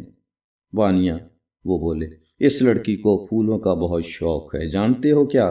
کل جب وہ سو کے اٹھے تو ہم پھولوں سے اس کی تواضع کریں، ٹھیک ایسے جیسے اس نے اور اس حائن رخ نے اس کی ماں کی تواضع کی تھی، اور وہ بیان کر چکی ہے، کس قدر بھرے ہوئے دل سے بیان کر رہی تھی۔ میں کہوں گا کہ ہاں، اس نے بیان تو ضرور ایسے ہی کیا، مگر یہی جذباتی کیفیت اس کے لیے مضر ہے ان دنوں۔ ہاں، لیکن خوشگوار جذبات کا ابھر آنا بالکل دوسری بات ہے۔ میری مانو صاحبزادے، میرے تجربے پر اعتبار کرو، ایسا جذبہ جس سے طبیعت کو راحت ملتی ہو نقصان نہیں کرے گا، بلکہ صحت دے گا اور مزاج کو صحت کی طرف مائل کرے گا۔ بڑے میاں خود اپنے خیال میں اس قدر بہہ گئے تھے کہ انہیں اس کا نشہ چڑھا تھا۔ اب انہیں قائل کرنا فضول تھا۔ میں نے اس کے بارے میں ڈاکٹر سے مشورہ کیا، مگر اس سے پہلے کہ ڈاکٹر صاحب کو سوچنے کی فرصت دی جاتی، بڑے میاں نے ٹوپ اٹھایا اور پھولوں کا انتظام کرنے نکل گئے۔ معلوم ہے تم کو، چلتے وقت انہوں نے مجھ سے کہا، یہاں نزدیک ہی ایک گرم خانہ ہے جہاں چیزیں تازہ رکھی جاتی ہیں۔ بڑا عمدہ گرم خانہ ہے، وہاں پر مالی پھول بیچتے ہیں اور سستے داموں مل جاتے ہیں۔ واقعی تعجب ہوتا ہے کہ اتنے کم پیسوں میں بیچ دیتے ہیں۔ تم ذرا اننا دریونا کے دماغ میں بات ڈال دو، نہیں تو وہ بگڑیں گی خرچ پر۔ تو یہ بات ہوئی۔ ہاں، ایک بات اور برخوردار، یہ تو بتاؤ کدھر کا ارادہ ہے تمہارا؟ فرصت ہے نا تم کو؟ کام تو پورا کر ہی چکے ہو، اب کاہے کی جلدی گھر جانے کی؟ رات یہیں گزارو، اوپر بالا خانے پر۔ یاد ہے تم کو، پہلے بھی رات کو سو چکے ہو۔ پلنگ موجود ہے اور بچھونا بھی وہیں جوں کا توں دھرا ہے، کسی چیز کو چھوا تک نہیں گیا، بالکل شاہ فرانس کی طرح خراٹے بھرو گے، ہے نا؟ بس ٹھہری جاؤ، کل ہم صبح سویرے اٹھیں گے، پھول وہ لوگ پہنچا دیں گے، اور 8 بجے تک ہم مل کر سارا کمرہ سجا دیں گے۔ نتاشا ہاتھ بٹائے گی ہمارا، تم جانو مجھ سے اور تم سے اس کا ذوق عمدہ ہے۔ ہاں تو پھر رہے، ٹھہرو گے نا؟ طے ہو گیا کہ رات کو میں وہیں ان کے ہاں رہوں گا۔ نکولائی سرگوچ نے پھولوں کی خریداری کا سارا انتظام کر دیا تھا۔ ڈاکٹر اور مسلوبیف نے خدا حافظ کہا اور چلے گئے۔ اخمنیف گھرانے والے ذرا سویرے سونے چلے جاتے، کوئی 11 بجے۔ جاتے وقت مسلوبیف کو کوئی ادھیڑ بند تھی اور لگتا تھا کہ وہ مجھ سے کچھ کہنا چاہتا ہے، مگر ٹال گیا۔ البتہ جب میں نے بڑے میاں اور بڑی بی کو شب بخیر کہہ لیا تو اوپر اپنی آرام گاہ یعنی بالا خانے پر پہنچا۔ دیکھتا ہوں تو مسلوبیف یہاں موجود۔ حیرت ہوئی، وہ چھوٹی سی میز کے پاس بیٹھا میرا انتظار کر رہا تھا اور کسی کتاب کے ورق الٹ پلٹ رہا تھا۔ میں آدھے راستے جا کر لوٹ آیا وانیا، کیونکہ اب تم سے کہہ دینا مناسب ہوگا۔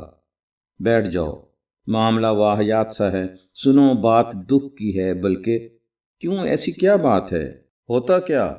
وہ جو تمہارا پاجی پرنس ہے، اس نے کوئی 2 ہفتے ہوئے مجھے غصہ دلا دیا۔ ایسا غصہ دلایا، ایسی آگ لگائی کہ اب تک مجھ پر جھنجھل سوار ہے۔ مگر کیا ہو گیا؟ مجھے نہیں معلوم تھا کہ تمہارا اس پرنس کے ساتھ اب تک سلسلہ چل رہا ہے۔ پھر تم نے وہی اپنا مگر کیا ہو گیا لگا دیا، جیسے خدا نہ خواستہ کوئی آفت ہو گئی ہو۔ میرے بھیا وانیا، دنیا کے معاملوں میں تم کورے ہو، بالکل جیسے میری الیگزینڈرا سیمونونا، اور عام طور سے ناک میں دم کر دینے والی عورتیں ہوتی ہیں۔ اب مجھے عورتوں کی سہار نہیں رہی۔ کوا بھی کہیں کرے تو انہیں فوراً سوجھے گی کیا ہو گیا۔ خیر چلو، ناراض نہ ہو۔ میں بالکل ناراض نہیں ہوں، مگر ہر معاملے کو معقولیت کے ساتھ دیکھنا چاہیے، بڑا چڑھا کے نہیں، بس میرا اتنا ہی کہنا ہے۔ وہ ذرا دیر کو چپ ہو گئے، جیسے مجھ سے ابھی تک ناراض ہو۔ میں نے اس کی خاموشی میں خلل نہیں ڈالا۔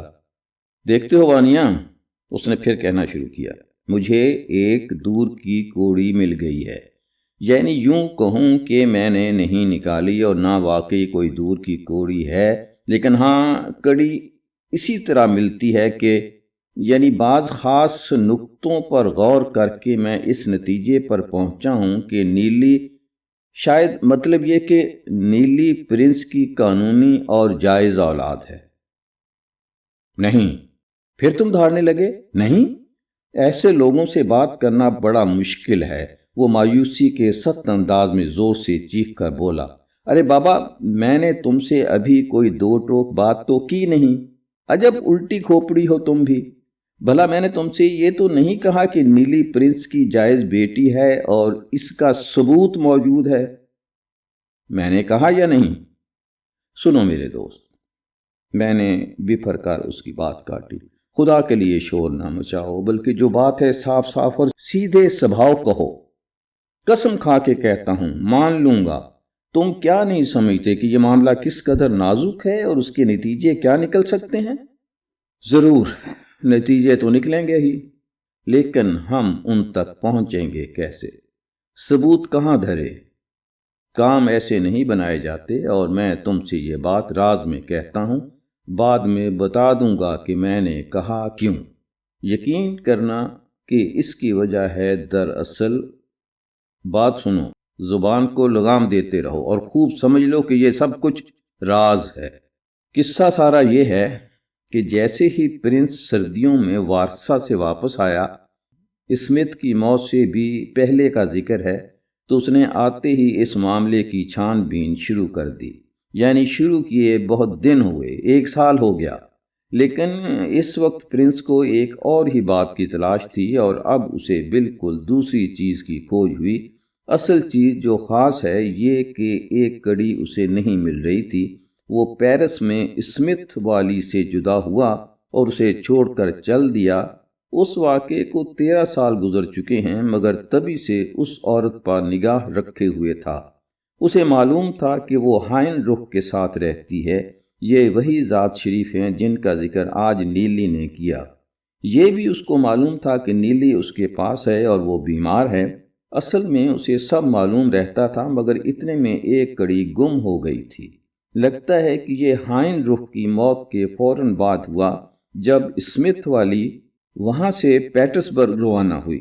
یہاں اس شہر میں، چاہے وہ روس کے اندر کسی نام سے بھی رہتی، وہ اس کا بہرحال کھوج نکال لیتا، لیکن ہوا یہ کہ بدیس میں جو اس کے آدمی تھے انہوں نے غلط اطلاع دے کر اسے بھٹکا دیا۔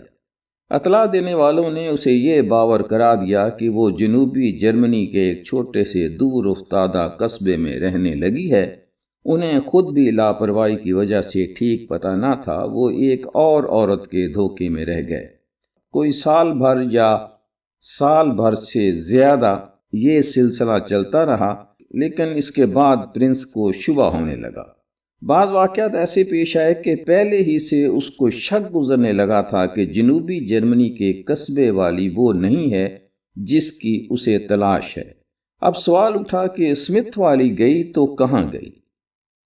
تب اسے خیال آیا، اگرچہ اس خیال کے لیے کوئی سراغ اس کے پاس نہ تھا، کہ وہ پیٹرسبرگ میں ہی ہوگی۔ اس اثناء میں جبکہ روس سے باہر چھان بین چل رہی تھی، اس نے یہاں بھی سراغ لگانا شروع کر دیا، لیکن بظاہر سرکاری ذریعوں سے مدد لینے کی طرف اس نے کوئی توجہ نہ کی، اور مجھ سے جان پہچان ہو گئی۔ کسی نے اسے میرا پتہ نشان دیا اور میرے بارے میں بتا دیا کہ یہ یوں ہیں، ووں ہیں، اور شوقیہ سراغ رسانی کا کام کرتے ہیں، وغیرہ وغیرہ۔ خیر، تو اس نے میرے سامنے مدعا بیان کیا، مگر صاف صاف نہیں بلکہ گول مول۔ لعنت ہو کم بخت پر، بتایا بھی تو ایسے کہ لپیٹ کر، مبہم کر کے، گول مول، بڑی غلط بیانیاں کی۔ اپنی بات کو کئی بار دہرایا اور ایک ہی واقعات کو مختلف پہلوؤں سے رکھا۔ ہم سب جانتے ہیں کہ آپ چاہے کتنے ہی ہوشیار بنتے پھریں، لیکن سارے راستے تو بند کرنے اور چھپانے سے رہے۔ خیر، تو میں نے بھی آنکھیں بند کر کے فرما برداری کے ساتھ، سادہ دلی کے ساتھ، غلاموں کی طرح جی جان لگا کر وغیرہ کام شروع کر دیا۔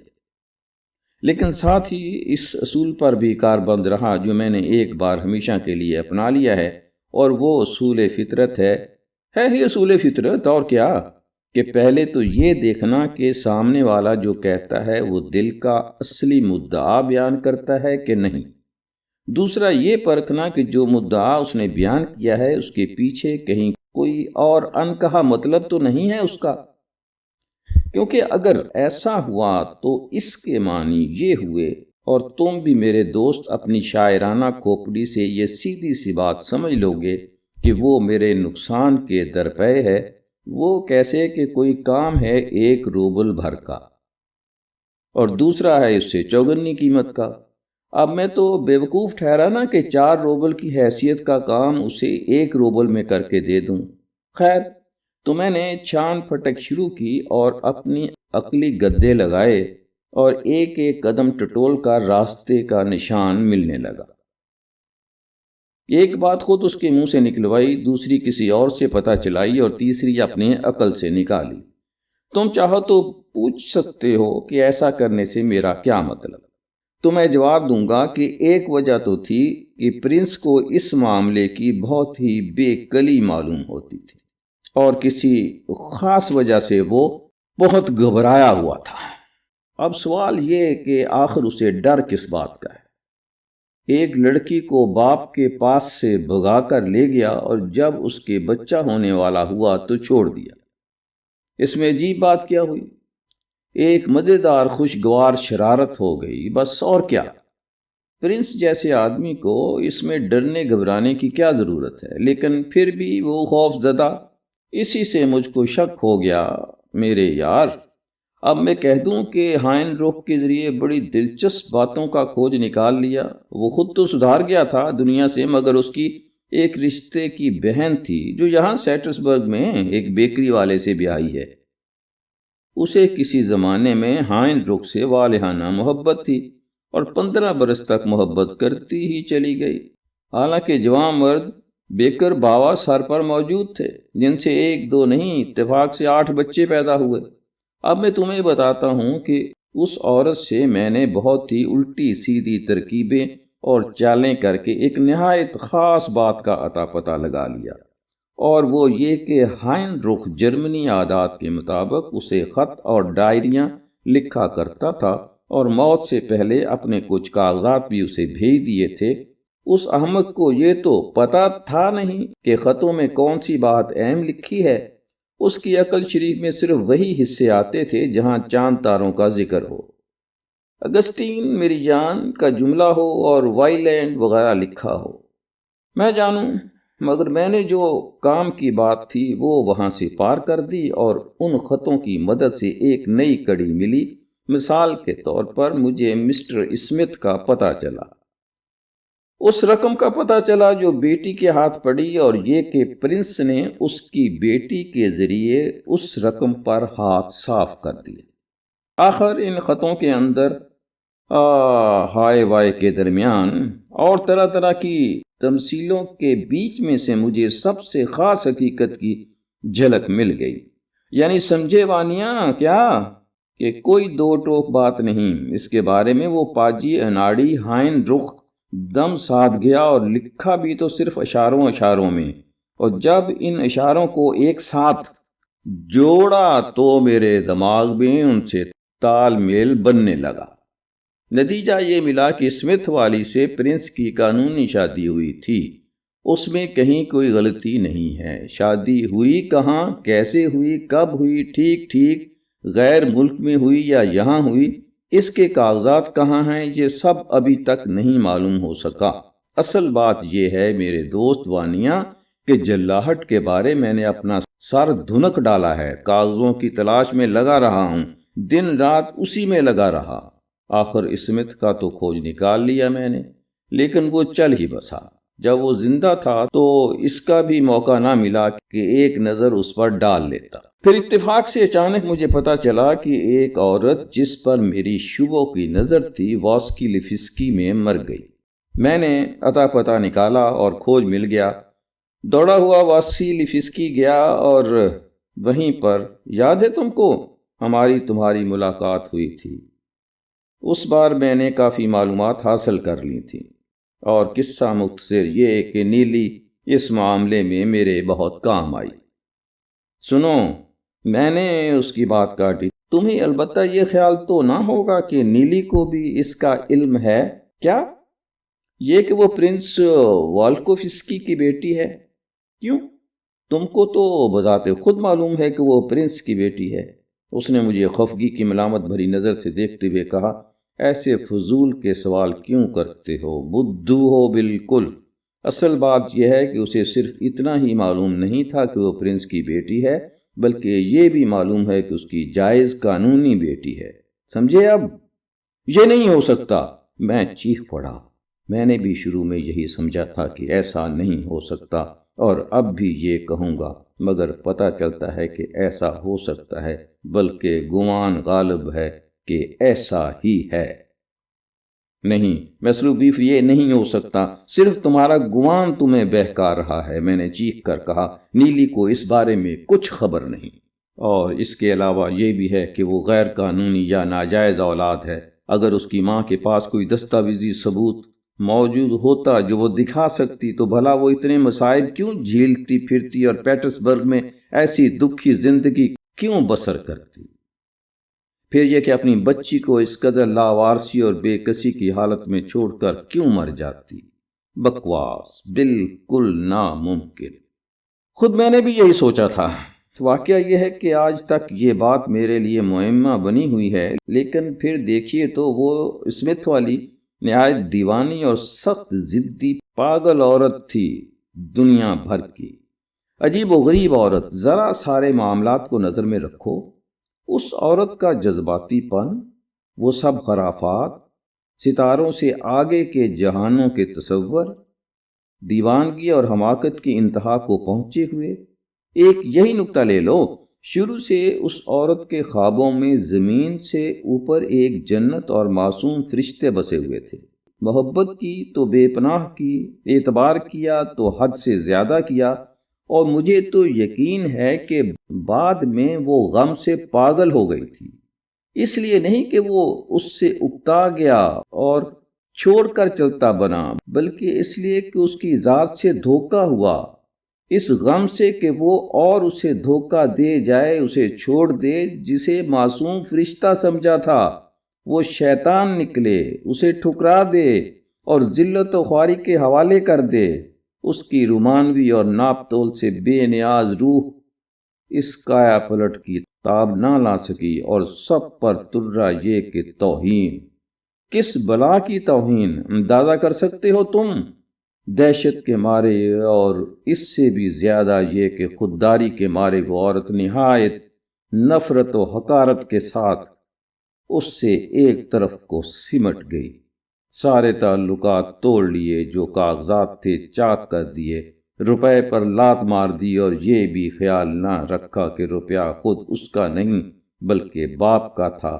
یہ رقم کوڑے کرکٹ کے ڈھیر کی طرح ٹھکرا دی تاکہ اپنی روحانی عظمت سے اس شخص کو کچل ڈالے جس نے اس کو فریب دیا تھا، تاکہ وہ اسے ایسا شخص سمجھ کر نفرت کرتی رہے جس نے اسے لوٹ لیا، اور ساری زندگی اسے ذلیل اور قابل نفرت سمجھتی رہی، اور بہت ممکن ہے کہ بعد میں اس نے یہ بھی کہہ دیا ہو کہ خود کو تمہاری بیوی کہنا میں اپنی بے آبروئی سمجھتی ہوں۔ روس میں ہمارے ہاں طلاق تو ہوتی نہیں، مگر علیحدگی تو ان کے درمیان طے شدہ بات تھی، اور اس کے بعد وہ مدد مانگتی تو کس منہ سے مانگتی؟ ذرا اسے یاد تو کرو کہ بستر مرگ پر اس نے جنون کی حالت میں اپنی بیٹی سے کیا کہا تھا۔ ان کے پاس نہ جانا، محنت مزدوری کر لینا، تباہ ہو جانا، مگر ان کے پاس نہ جانا، چاہے تمہیں کوئی بلائے۔ یعنی اسے اب تک یہ خبت باقی تھا کہ اسے بلایا جائے گا، اس لیے ایک موقع ابھی باقی ہے انتقام لینے کا۔ ابھی ایک بار اور منانے والوں کو ذلت و حقارت کی ٹھوکر رسید کی جا سکتی ہے۔ مختصر یہ کہ روٹی کی بجائے وہ غصے بھری کلپناؤں کی خوراک پر جی رہی تھی۔ میں نے نیلی کی زبانی بہت کچھ پتہ چلا لیا ہے میرے یار، اور واقعہ یہ ہے کہ میں اب بھی پتہ چلاتا رہتا ہوں۔ اس کی ماں بیمار تھی اس کے بدن کی طاقت گھل گئی تھی، اور یہ بیماری ایسی ہے کہ تلخی اور ہر قسم کی جلاہٹ بڑھا دیتی ہے۔ تاہم مجھے یہ بھی پکی طرح معلوم ہے بیبنوا کے ہاں میری ایک ملنے والی رہتی تھی۔ اس کی زبانی پتہ چلا کہ اس نے پرنس کو خط لکھا تھا۔ جی ہاں، پرنس کو ملا وہ خط؟ میں چیخ پڑا۔ یہی تو بات ہے، مجھے ٹھیک نہیں معلوم کہ خط ملا یا نہیں۔ ایک موقع پر اسمتھ والی اس سے، وہ جو بیبنوا کے ہاں میری آشنا تھی، اس سے ملی۔ تمہیں یاد ہے وہ لپی پتی عورت جو بیبنوا کے ہاں موجود تھی؟ آج کل وہ پاگل خانے میں ہے۔ ہاں، تو نیلی کی ماں نے خط لکھا اور اس کے حوالے کر دیا کہ جا کر دے آئے، لیکن بعد میں بھیجنے کی نوبت نہ آئی اور واپس لے لیا۔ مرنے سے 3 ہفتے پہلے کا واقعہ ہے۔ بہت ہی اہم بات، اگر وہ ایک بار خود کو اس پر آمادہ کر سکتی تھی کہ خط بھجوائے تو چاہے اس وقت واپس ہی لے لیا ہو، لیکن کسی اور وقت بھی بھیج سکتی تھی۔ اس لیے میں ٹھیک طرح نہیں جانتا کہ خط بھیجا یا نہیں بھیجا۔ ایک سبب ایسا ہے جس سے یقین ہوتا ہے کہ خط بھیجا ہی نہیں گیا، کیونکہ یہ کہ وہ پیٹرسبرگ میں رہتی تھی، اور کس جگہ رہتی تھی میرے خیال میں اس کا پکا پتہ پرنس کو تب چلا جب وہ مر گئی۔ اس بار اس نے جو اطمینان کا سانس لیا ہوگا وہ میری سمجھ میں آتا ہے۔ ہاں، مجھے بھی یاد پڑتا ہے کہ لویشا نے کسی خط کا ذکر کیا تھا جسے پا کر اس کے باپ کو بہت خوشی ہوئی تھی۔ یہ بہت دن کی بات نہیں ہے، زیادہ سے زیادہ ہوگی تو 2 مہینے کی۔ اچھا، تم کہے جاؤ، پرنس سے تمہارا واسطہ کیسا رہا؟ ان کا کیا تھا؟ سمجھو کہ میرے پاس کوئی باضابطہ ثبوت تو موجود تھا نہیں، البتہ اپنی جگہ پکا یقین تھا۔ سارے جتن کیے میں نے، مگر نام کو ایک بھی ثبوت نہ بن سکا۔ حالت نازک ٹھہری۔ میرے لیے لازم تھا کہ باہر کے ملکوں میں بھی تحقیق کروں، مگر کہاں، کچھ معلوم نہ تھا۔ مجھے یہ بہرحال اندازہ ہو گیا کہ واسطہ بے ڈب پڑا ہے، صرف ادھر ادھر کے اشارے کر کے میں اسے فکر میں ڈال سکتا ہوں، اور جتنا مجھے واقعی عطا پتہ ہے اس سے زیادہ کا دکھاوا کر سکتا ہوں۔ اچھا، تو پھر کیا ہوا؟ وہ جھانسے میں آیا نہیں، مگر ہاں اس کے دل میں ڈر بیٹھ گیا، اور ایسا ڈر بیٹھا کہ اب تک چکرایا ہوا ہے۔ ہماری کئی ملاقاتیں ہوئیں، وہ بھی شروع میں کیا بلا کا گربہ مسکین تھا۔ ایک دفعہ یاری میں آ کر مجھ سے پورا قصہ بیان کرنے لگا۔ یہ اس وقت کی بات ہے جب وہ سمجھتا تھا کہ میں سب کچھ جان گیا ہوں۔ خوب کھلے انداز میں جذبے کے ساتھ اس نے کہا، مگر یہ ضرور ہے کہ بے شرمی سے جھوٹ بول رہا تھا۔ تبھی میں نے ناپ لیا کہ وہ کس حد تک مجھ سے گھبراتا ہے۔ کچھ عرصے تو میں اس کے سامنے سادہ لاؤ اور بدھو بنتا رہا، اور ساتھ ہی ظاہر کیا کہ میں بن رہا تھا۔ میں نے بھدے طریقے سے اسے گھبرانے کی کوشش کی، یعنی جان بوجھ کر بھدے طریقے سے دیدہ و دانستہ ذرا کھرے پن کے ساتھ پیش آیا۔ خطرے جتانے لگا کہ شاید وہ مجھے بے وقوف سمجھ کر کچھ کھلے اور زبان سے کوئی بات کہہ نکلے، لیکن وہ چال بھانپ گیا، پاجی کہیں کا۔ ایک اور موقع پر میں شرابی بن گیا، مگر یہ تدبیر بھی نہ چلی۔ بڑا ہی چال باز آدمی ہے وہ، سمجھتے ہو وانیا؟ مجھے یہ پتہ چلانا تھا کہ دیکھوں یہ شخص مجھ سے کہاں تک گھبرایا ہوا ہے، اور ساتھ ساتھ اس کے دماغ میں بٹھا دوں کہ مجھے بہت کچھ پتہ ہے، یعنی اتنا جتنا اصل میں تھا نہیں۔ اچھا، تو پھر نتیجہ بتاؤ، کیا نکلا؟ کچھ نہیں نکلا۔ مجھے ثبوت اور واقعات کی ضرورت تھی، وہ میرے پاس تھے نہیں۔ اسے صرف ایک اندازہ ہو گیا کہ کچھ بھی صحیح، میں اسے بدنام تو کر ہی سکتا ہوں، اور یہ واقعہ ہے۔ بدنامی اور رسوائی ایک چیز تھی جس سے وہ ڈرتا تھا۔ زیادہ اندیشہ ادھر سے یوں بھی تھا کہ اس نے یہاں اپنے رشتے بنانے شروع کر دیے تھے۔ معلوم ہے تمہیں وہ شادی کرنے والا ہے؟ نہیں، مجھے تو نہیں معلوم۔ اگلے برس پورے 1 سال پہلے ہی اس نے اپنے لیے دلہن کا انتخاب کر لیا تھا۔ تب لڑکی کی عمر 14 سال تھی، اب 15 ہے۔ بیچاری ابھی تو گنگریا میں گھومتی ہوگی۔ ماں باپ بھی خوش ہیں۔ دیکھتے ہو اسے کتنی فکر ہوگی اس بات کی کہ بیوی مر جائے۔ یہ نئی منگیتر ایک فوجی جنرل کی بیٹی ہے، دولت مند چھوکری، روپے کے ڈھیر لگے ہیں۔ تم یا میں کبھی اس طرح کی شادی نہیں کریں گے دوست وانیا۔ کچھ ہے جو میں عمر بھر اپنے آپ کو معاف نہیں کر سکتا۔ مسٹر بیوف نے میز پر گھونسا مارتے ہوئے زور سے کہا۔ کہ اس نے کوئی 2 ہفتے ہوئے مجھے تڑی دے دی۔ کمینہ کہیں کا۔ وہ کیسے؟ وہ ایسے ہوا کہ میں نے دیکھا کہ اسے یہ تو اندازہ ہو گیا ہے کہ میرے پاس باقاعدہ کوئی ایسی چیز نہیں ہے جس سے کام نکال سکوں، اور میں نے بھی بالآخر محسوس کر لیا کہ معاملے کو جتنا بھی طول دوں گا اس سے وہ یہی نتیجہ نکالے گا کہ میں کچھ بنا بگاڑ نہیں سکتا۔ تو میں راضی ہو گیا کہ چلو 2000 پر معاملہ کر لوں۔ تو تم نے 2000 لے لیے؟ چاندی کے لیے تھے وانیہ، میرے گلے میں اٹکے مگر لے ہی لیے میں نے۔ کیا صرف 2000 کی رقم میں اس جیسا کام کر کے دیا جا سکتا تھا؟ اتنی حقیر رقم قبول کرنا ذلت کی بات ہے۔ میں نے تو ایسا محسوس کیا جیسے اس نے میرے منہ پر تھوک دیا۔ وہ مجھ سے بولا، میں نے اب تک تمہیں کچھ دیا دلایا نہیں مس لوبیوف اس کام کا جو تم نے کر کے دیا ہے، مگر وہ بہت دن پہلے مجھے 150 روبل کی طے شدہ رقم دے چکا تھا۔ اچھا، تو اب میں باہر جا رہا ہوں، یہ لو 2000 ہیں، اور امید ہے کہ ہمارے معاملے میں سب کچھ بے باک۔ میں نے جواب دیا، ہاں پرنس صاحب، سب بے باک طے۔ پھر میں اس کے گندے تھوپڑے کی طرف نظر نہیں اٹھا سکا۔ میں نے سوچا کہ اس کی صورت پر صاف صاف لکھا ہوا کہ بس تم زیادہ سے زیادہ اتنی ہی رقم مجھ سے وصول کر سکتے ہو۔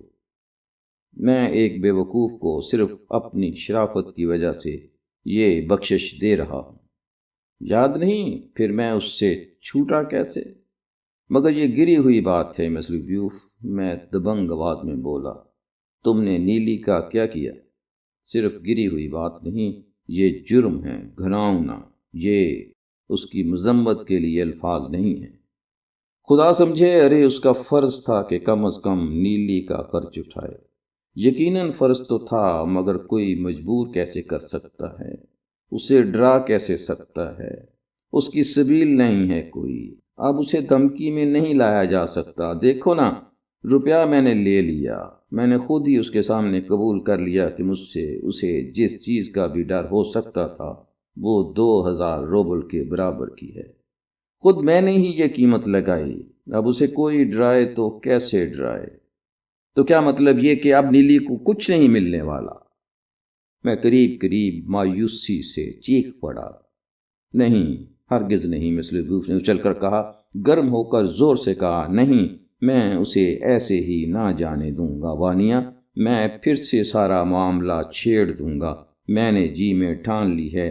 کیا ہوا اگر میں نے 2000 کی رقم لے ہی لی تو جہنم میں جائے یہ رقم۔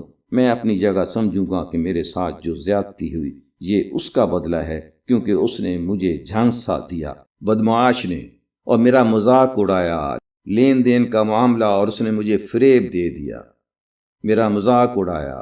نہیں، میں اپنی ہنسی نہیں اڑوا سکتا۔ اب میں نیلی کو لے کر سارا معاملہ شروع سے چھیڑوں گا وانیہ۔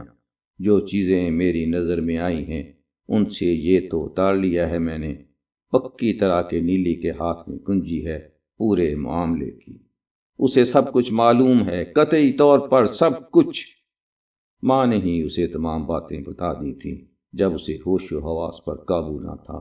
دماغ کو گرمی چڑھی تھی اس وقت نیلی سے ماں نے سب کچھ کہہ دیا ہوگا، اور کون تھا جس سے وہ اپنا دکھ کہتی؟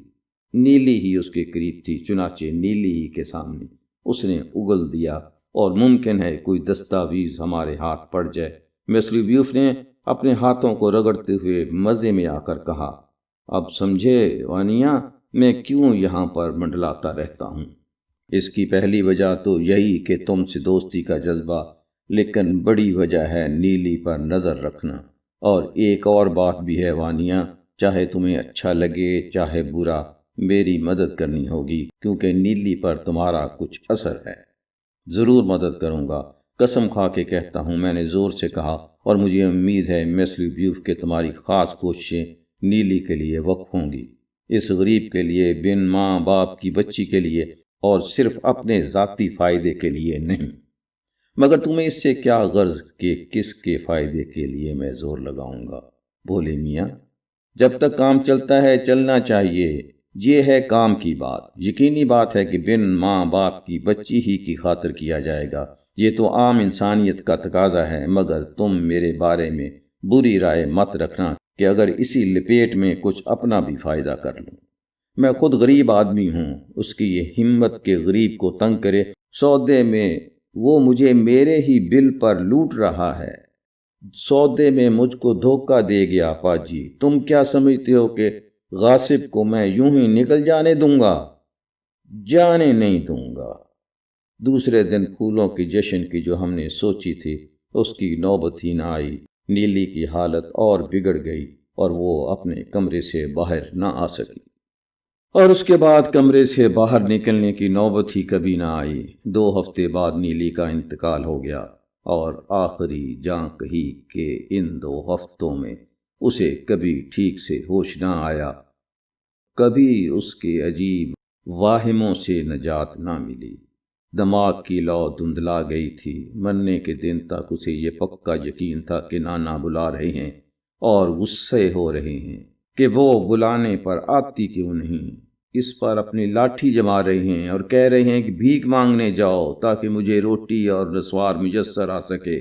سوتے سوتے وہ اکثر رونے لگتی اور جب آنکھ کھلتی تو کہتی کہ اماں کو خواب میں دیکھا تھا۔ صرف بعض اوقات ایسا لگتا تھا کہ وہ پوری طرح اپنے بس میں ہے۔ ایک بار جب ہم دونوں کمرے میں رہ گئے تھے، وہ ایک دم میری طرف مڑی اور اپنے دبلے سوکھے اور بخار سے تپتے ہوئے ہاتھ سے میرا ہاتھ مضبوط پکڑ لیا اور بولی، وانیا، جب میں مر جاؤں تو نتاشا سے شادی کر لینا۔ میں سمجھتا ہوں کہ یہ خیال ایک زمانے سے مستقل اس کے دماغ میں بسا ہوا تھا۔ میں کچھ کہے بغیر اس پر مسکرا دیا۔ مجھے مسکراتے دیکھ کر وہ بھی مسکرا دی اور شرارت بھری نظروں سے مجھ پر اپنی پتلی انگلی اٹھائی اور ایک دم پیار کرنے لگی۔ مرنے سے صرف 3 دن پہلے کی بات ہے۔ گرمیوں کی ایک نہایت ہی نفیس شام تھی۔ نیلی نے ہم سے کہا کہ پردے اٹھا دیں اور کمرے میں کھڑکی کے پٹ کھول دیں۔ یہ کھڑکی باغیچے میں کھلتی تھی۔ دیر تک وہ گھنی ہریالی کو ٹک ٹکی باندھے دیکھتی رہی، ڈوبتے سورج کو تکتی رہی، اور پھر ایک دم کیا ہوا کہ بولی، سب چلے جائیں اور ہم دونوں کو اکیلا چھوڑ دیں، وانیا۔ اس نے ایسی آواز میں کہا جو بمشکل سنی جا سکتی تھی، کیونکہ وہ بہت کمزور ہو گئی تھی۔ میں مرنے والی ہوں، بہت جلد مر جاؤں گی، مجھے یاد رکھنا، یہ میں اپنی نشانی دیے جاتی ہوں۔ اور اس نے ایک بڑا سا لاکٹ مجھے دکھایا جو سلیب کے ساتھ سینے پر لٹکا ہوا تھا۔ اماں نے دیا تھا مجھ کو جب وہ دنیا سے جا رہی تھی، اور جب میں مر جاؤں تو یہ تعویذ اتار لینا اور اسے کھول کے پڑھ لینا۔ آج میں ان سب لوگوں سے کہہ دوں گی کہ یہ تم کو دیا جائے، تمہارے سوا اور کسی کو نہیں، اور جب تم پڑھو کہ اس میں کیا لکھا ہے تو تم اس کے پاس جانا اور اس سے کہہ دینا کہ میں مر گئی لیکن میں نے اسے بخشا نہیں۔ اسے یہ بھی بتا دینا کہ میں آخری وقت میں انجیل پڑھ رہی ہوں۔ اس میں آیا ہے کہ ہمیں اپنے دوستوں کو معاف کر دینا چاہیے۔ میں نے وہ پڑھا لیکن اس پر بھی اسے معاف نہیں کیا، کیونکہ جب اماں دم توڑ رہی تھیں اور ان کے منہ سے لفظ نکل سکتے تھے تو آخری لفظ جو ان کی زبان سے نکلے یہی تھے، میں اس کے حق میں بد دعا کرتی ہوں۔ اب میں بھی اس کے حق میں بد دعا کر رہی ہوں، اپنی خاطر نہیں بلکہ اماں کی طرف سے۔ اسے بتا دینا کہ اماں کس حال میں مری ہیں اور میں لاوارث بے بنوا کے ہاں رہ گئی۔ تم نے وہاں مجھے دیکھا، یہ سب تفصیلیں اس کو بتا دینا ایک ایک بات، اور میری طرف سے کہہ دینا کہ تیرے پاس آنے سے بے بنوا کے ہاں رہ جانا مجھے قبول تھا۔ بولتے بولتے نیلی پیلی پڑ گئی، آنکھیں تپنے لگیں، دل اس زور سے دھڑکنے لگا کہ وہ تکیے پر ڈھلک گئی اور 1 منٹ تک زبان سے بات نہ نکل سکی۔ وانیا، ان لوگوں کو بلاؤ، آخر اس نے ڈوبتی ہوئی آواز میں کہا۔ میں ان سب کو خدا حافظ کہنا چاہتی ہوں۔ خدا حافظ وانیا۔ آخری بار اس نے مجھے گرم جوشی سے گلے لگایا۔ سب لوگ اندر آ گئے۔ بڑی میاں کی سمجھ میں نہیں آ سکا کہ وہ دنیا سے جا رہی ہے۔ کسی طرح وہ یہ بات مانتے ہی نہ تھے۔ آخری لمحے تک ہم سب بحث کیے جاتے تھے اور یہی اصرار کرتے تھے کہ اس کی حالت سدھر جائے گی۔ فکر کے مارے وہ بہت بوکھلائے ہوئے تھے۔ آخری وقت میں تو وہ دنوں اور راتوں تک نیلی کی پٹی سے لگے بیٹھے رہے، اور آخری چند راتیں انہیں بالکل نیند نہ آئی۔ کوشش کرتے تھے کہ نیلی کو ذرا سا بھی کسی چیز کا خیال ہو، ذرا بھی کسی شے کی خواہش ہو تو اسے پورا کیا جائے۔ اس کے کمرے سے نکل کر ہمارے پاس آتے تو پھوٹ پھوٹ کر روتے، مگر منٹ بھر بعد پھر سے امید کرنے لگتے اور ہم سب کو یقین دلانے لگتے کہ اس کی طبیعت ٹھیک ہو جائے گی۔ انہوں نے نیلی کے کمرے کو پھولوں سے بھر دیا۔ ایک دفعہ انہوں نے اپنی نیلی کے لیے نہایت نفیس سفید اور لال گلاب کا ایک گچھا خریدا۔ ان پھولوں کی خاطر انہیں گھر سے بہت دور جانا پڑا تھا۔ نیلی پر ان سب باتوں کا گہرا اثر ہوتا تھا، اور جو محبت اسے چاروں طرف سے گھیرے ہوئے تھی اس کا بھرپور جواب دیے بغیر نہیں رہ سکی۔ اس شام جب نیلی نے ہم سب کو خدا حافظ کہا، بڑے میاں خود کو آمادہ نہ کر سکے کہ نیلی کو ہمیشہ کے لیے خدا حافظ کہہ دیں۔ نیلی ان پر مسکرائی اور رات گئے تک کوشش کرتی رہی کہ خوش خوش نظر آئیں۔ وہ ان سے چھیڑ چھاڑ کرتی رہی، بلکہ ہنسی بھی۔ ہم اس کے کمرے سے اٹھ کر چلے آئے اور ہمیں کچھ آس سی بندھ گئی تھی، لیکن دوسرے دن اس سے بولا تک نہ گیا، اور 2 دن بعد وہ چل بسی۔ مجھے یاد ہے کہ بڑے میاں نے اس کے ننھے سے تابوت کو کس طرح پھولوں سے بھر دیا تھا۔ اس کے ستے ہوئے چہرے کو جو موت میں بھی مسکرا رہا تھا، اور اس کے ہاتھوں کو جو سینے پر بندھے ہوئے تھے، وہ دیر تک غم سے تکتے رہے۔ وہ نیلی کی موت پر ایسے روئے جیسے وہ ان کی اپنی اولاد ہو۔ نتاشا اور ہم سب نے انہیں صبر کی تلقین کی، چپ کرانے کی کوشش کی، لیکن انہیں کسی صورت قرار نہ آتا تھا، اور نیلی کے کفن دفن کے بعد سخت بیمار پڑ گئے۔ اننا اندریونا نے خود ہی نیلی کی گردن سے اتارا ہوا وہ چھوٹا سا لاکٹ مجھے دے دیا۔ اس میں نیلی کی ماں کا وہ خط تھا جو پرنس کے نام لکھا گیا تھا۔ نیلی کی موت کے دن ہی میں نے وہ خط پڑھا۔ اس نے پرنس کو بد دعا دی تھی اور لکھا تھا کہ میں معاف نہیں کر سکتی۔ اپنی زندگی کے آخری حالات بیان کیے تھے۔ لکھا تھا کہ کن مصیبتوں میں نیلی کو چھوڑ کر جا رہی ہوں، ہو سکے تو کچھ اس کے لیے کرنا۔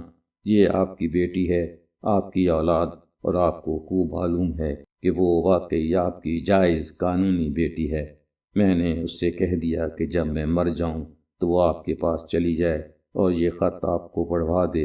اگر آپ نے نیلی کو دھتکارا نہیں تو شاید میں آپ کو بخش دوں، اور وہاں حشر کے دن خود خدائے ذوالجلال کے حضور میں کھڑی ہوں اور التجا کروں کہ وہ آپ کے گناہ معاف کر دے۔ نیلی کو معلوم ہے کہ خط میں کیا لکھا ہے۔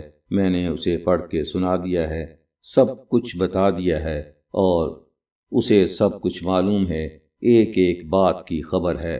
لیکن نیلی نے اپنی ماں کا کہنا نہیں کیا۔ اسے سب علم تھا، مگر وہ پرنس کے پاس نہ گئی اور اسے معاف کیے بغیر دنیا سے سدھار گئی۔ جب ہم نیلی کو دفنا کے واپس آئے تو نتاشا اور میں باہر باغیچے میں چلے گئے۔ دن تپش کا تھا اور دھوپ تیز چمک رہی تھی۔ ہفتے بھر بعد اس خاندان کو سفر درپیش تھا۔ نتاشا نے دیر تک مجھے ایک عجیب نگاہ سے نظر جما کر دیکھا۔ وانیا، یہ خواب تھا نا خواب؟